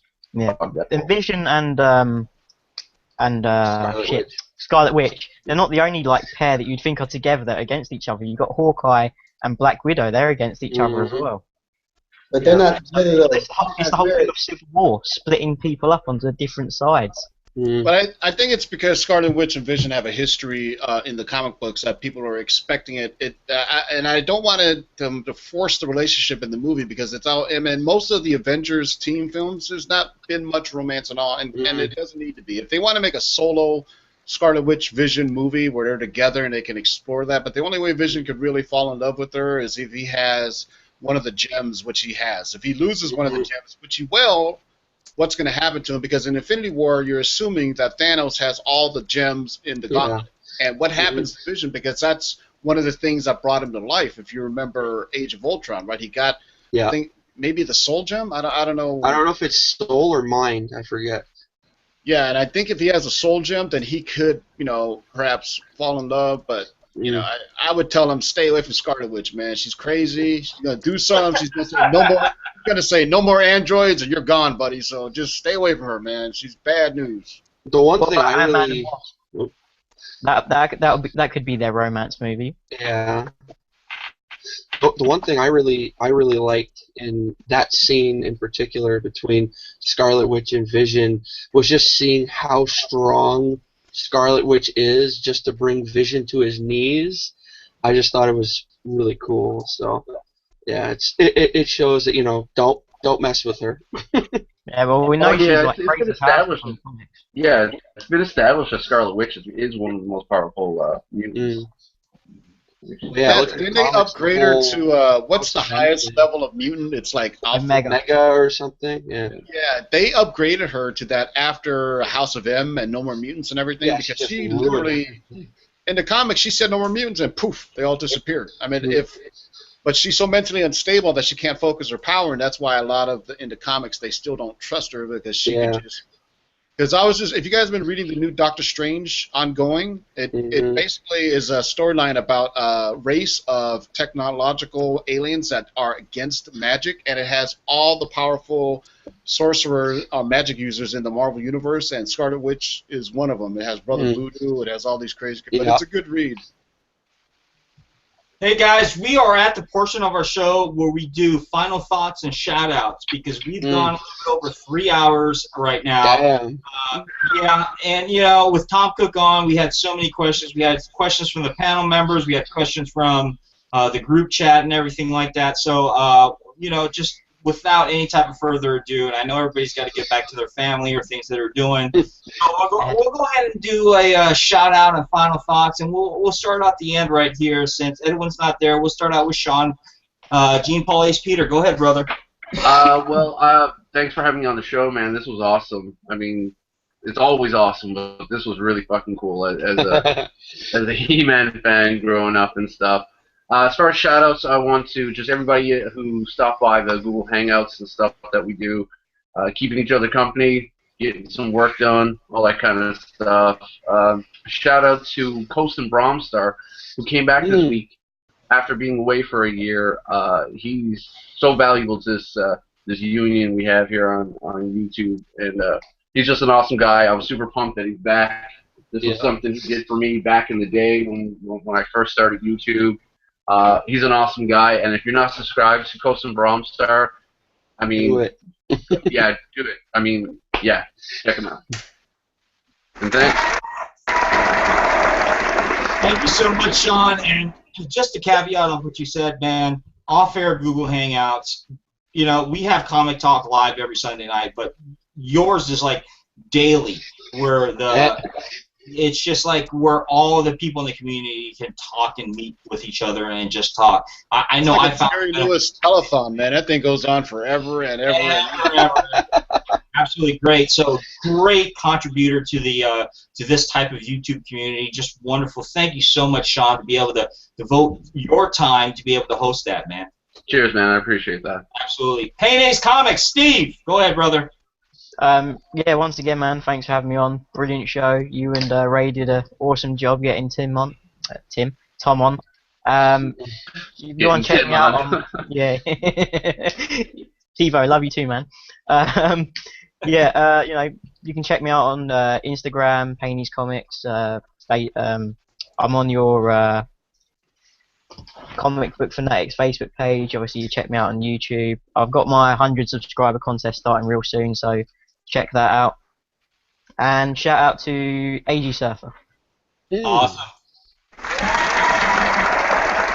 Congratulations on the 100 subscribers, Payneys. Awesome to have you as always, man. Thanks, bro. All right, we got Frank from Punisher 88. Go ahead, brother. Final thoughts and shout-outs for you. Final thoughts. Just happy to be on the show. It was awesome getting to both talk to and listen to Mr. Cook. I thought that was so cool. And yeah, just thanks for having me. As for shout-outs, I'd like to give a shout-out to Liking the Covers 4963. And once again, and if people think I sound like a broken record, well, just too darn bad, but I'd like to give a huge shout out to all the ladies of Female Fanatics Force.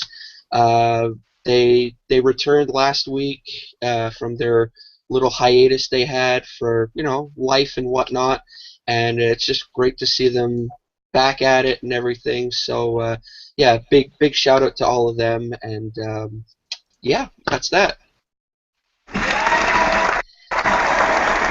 And let me caveat to that. Females Fanatics Force, wonderful group of ladies. If you have not checked them out, they've got their own YouTube channel. They do their own live talk show on Friday nights. If you are a female and like to get on their panel and talk a little bit about nerd stuff and nerdum and things like that, all you got to do is contact Celia from Funkmaster Celia. And I'm sure she'd love to have you on her show. She's such an amazing person, such a sweetheart too, and she's just getting over some type of vertigo and some sickness. So I hope you feel better, Celia, and I hope you start making videos very soon. All right, next is Trevor from Rage Comics. Well, thanks for having me on. Fun as always. Great show. I mean, having Tom on was awesome because, as everyone was saying, as a child that grew up with He-Man, that was awesome to hear about. And my shout out would also go to the Google Hangouts. Sean, who was Sean hosting. It's I pull a lot of late nights for work, and it's nice to have company into 2 in the morning while you're working away. So helps the time go by. So that's my shout out. Awesome, great to have you as always, Trevor. I appreciate you coming on.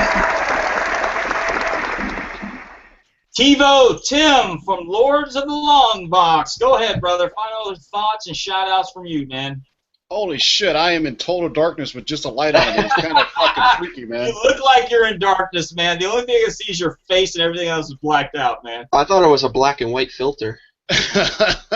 No, I'm just too lazy to turn the light on. I didn't know it was going to be so late. Yeah, no, just thanks for having me on, man. I hopped on the last minute because, hey, like I said, Thundar is my dude, and you guys know everything that we're doing.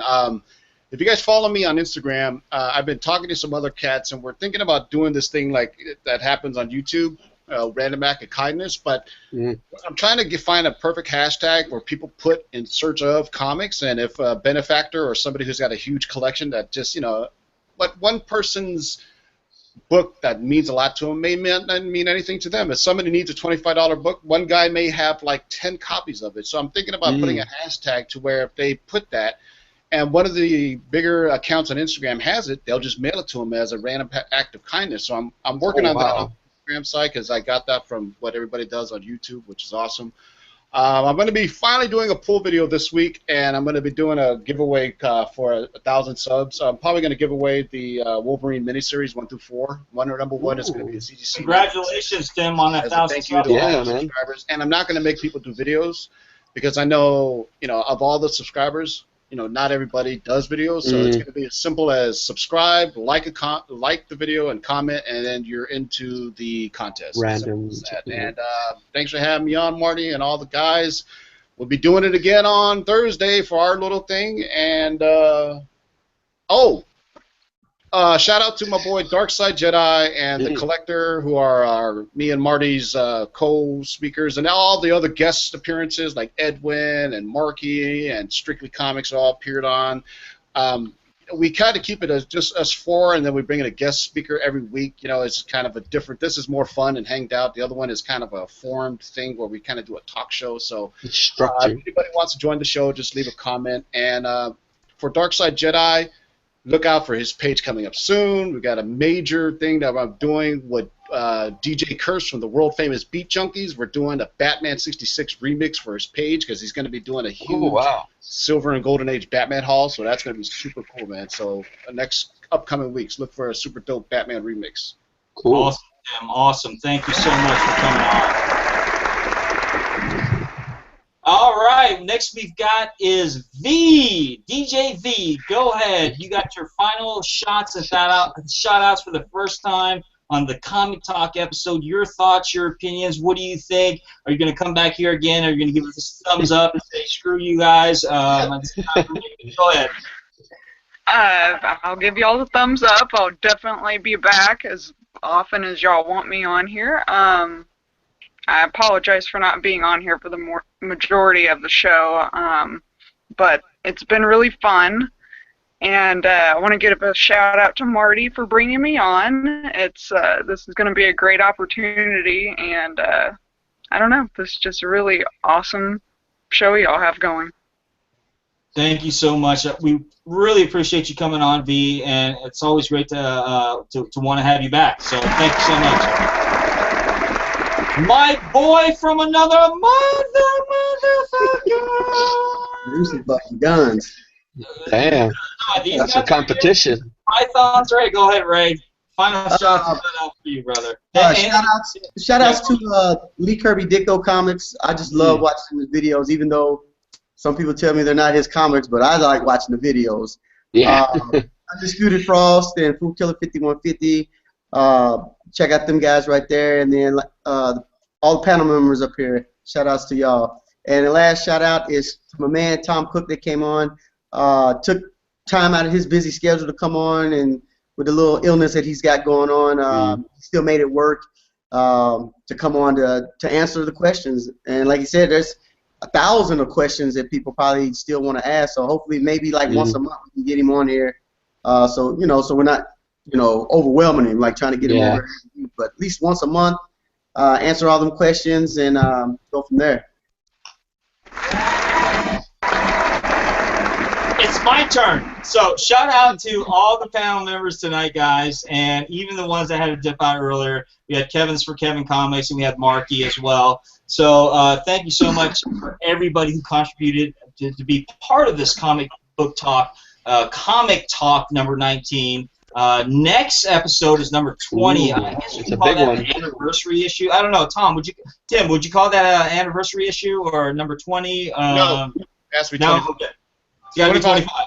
25, 50, 75, 100, 125. Okay, so it's not an anniversary. You can do a 1 in 20. You can do a 1 in 20 variant though.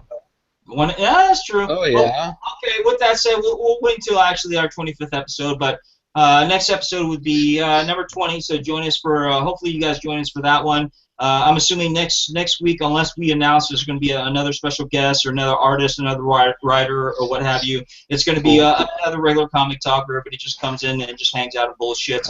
Unlike Tom, why do I keep on calling you Tom? Tim's episode. You got He-Man on the brain, man. It's more like more of a structured type of where we discuss Market Watch, where we discuss TV show related, TV show related, things like that, where guys get a little bit of knowledge. If you want to know what the next books to get on coming out following weekend, things like that. Really great episode. I'm not saying that because I'm on there, but I'm only saying that because the simple thing is it's got a lot of knowledge. I learned a lot myself being as part of the panel member as well. So I get a lot of knowledge on that as well. Now. Also, with that said, too, with everybody who contributed, all the people that were in the chat room, V, thank you so much. And you know, if you guys don't know, V's going to be a solid member, a member that's going to be on the show for quite some time as part of, and she may dress up as a cosplay every so often, interject some articles, interject some of the female knowledge she has. But I think this is a wonderful opportunity for her to be just pushed out there and noticeable within this industry. And she's also going to be doing some off-air hangouts through conventions where we do interviews, where we do videos of through different conventions and things like that. She's also going to be helping me put together my Batman uniform, which I've had for about almost 6 months now, but I haven't got any type of I haven't done shit with it, basically. Yeah, so we're still waiting on that. Yeah, I know. Hopefully she'll be able to help me out with that and share some, just help me out. She doesn't live very far. She only lives in Dallas, so she's not too far away. So thank you for be able to come, and join us on Comic Book Fanatic, be a part of this this community and this team that we have going on. Also, Ray. Awesome job of having Tom Cook on the show, brother. This is wonderful. We have such a nostalgic and a old school type of panel member on here. Thank you so much, man. With that said, guys, can't wait till I get my sketch. I can't wait. With that said, shout outs to many people. If you have not seen my video that I made for this Heart of Texas Comic-Con in Waco, Texas, check it out. Hopefully, if you like it, I'll do more videos like that, especially now that I'm involved in V a little bit to be able to assist me and help me out and things like that. So hopefully we can do a little bit better and bring, I don't know, I guess a little bit more flair to comic book fanatics and things like that. So thank you so much, everybody. Take care of yourselves. Be safe out there, and I will talk to you soon. Peace out, everybody. Take care. Peace.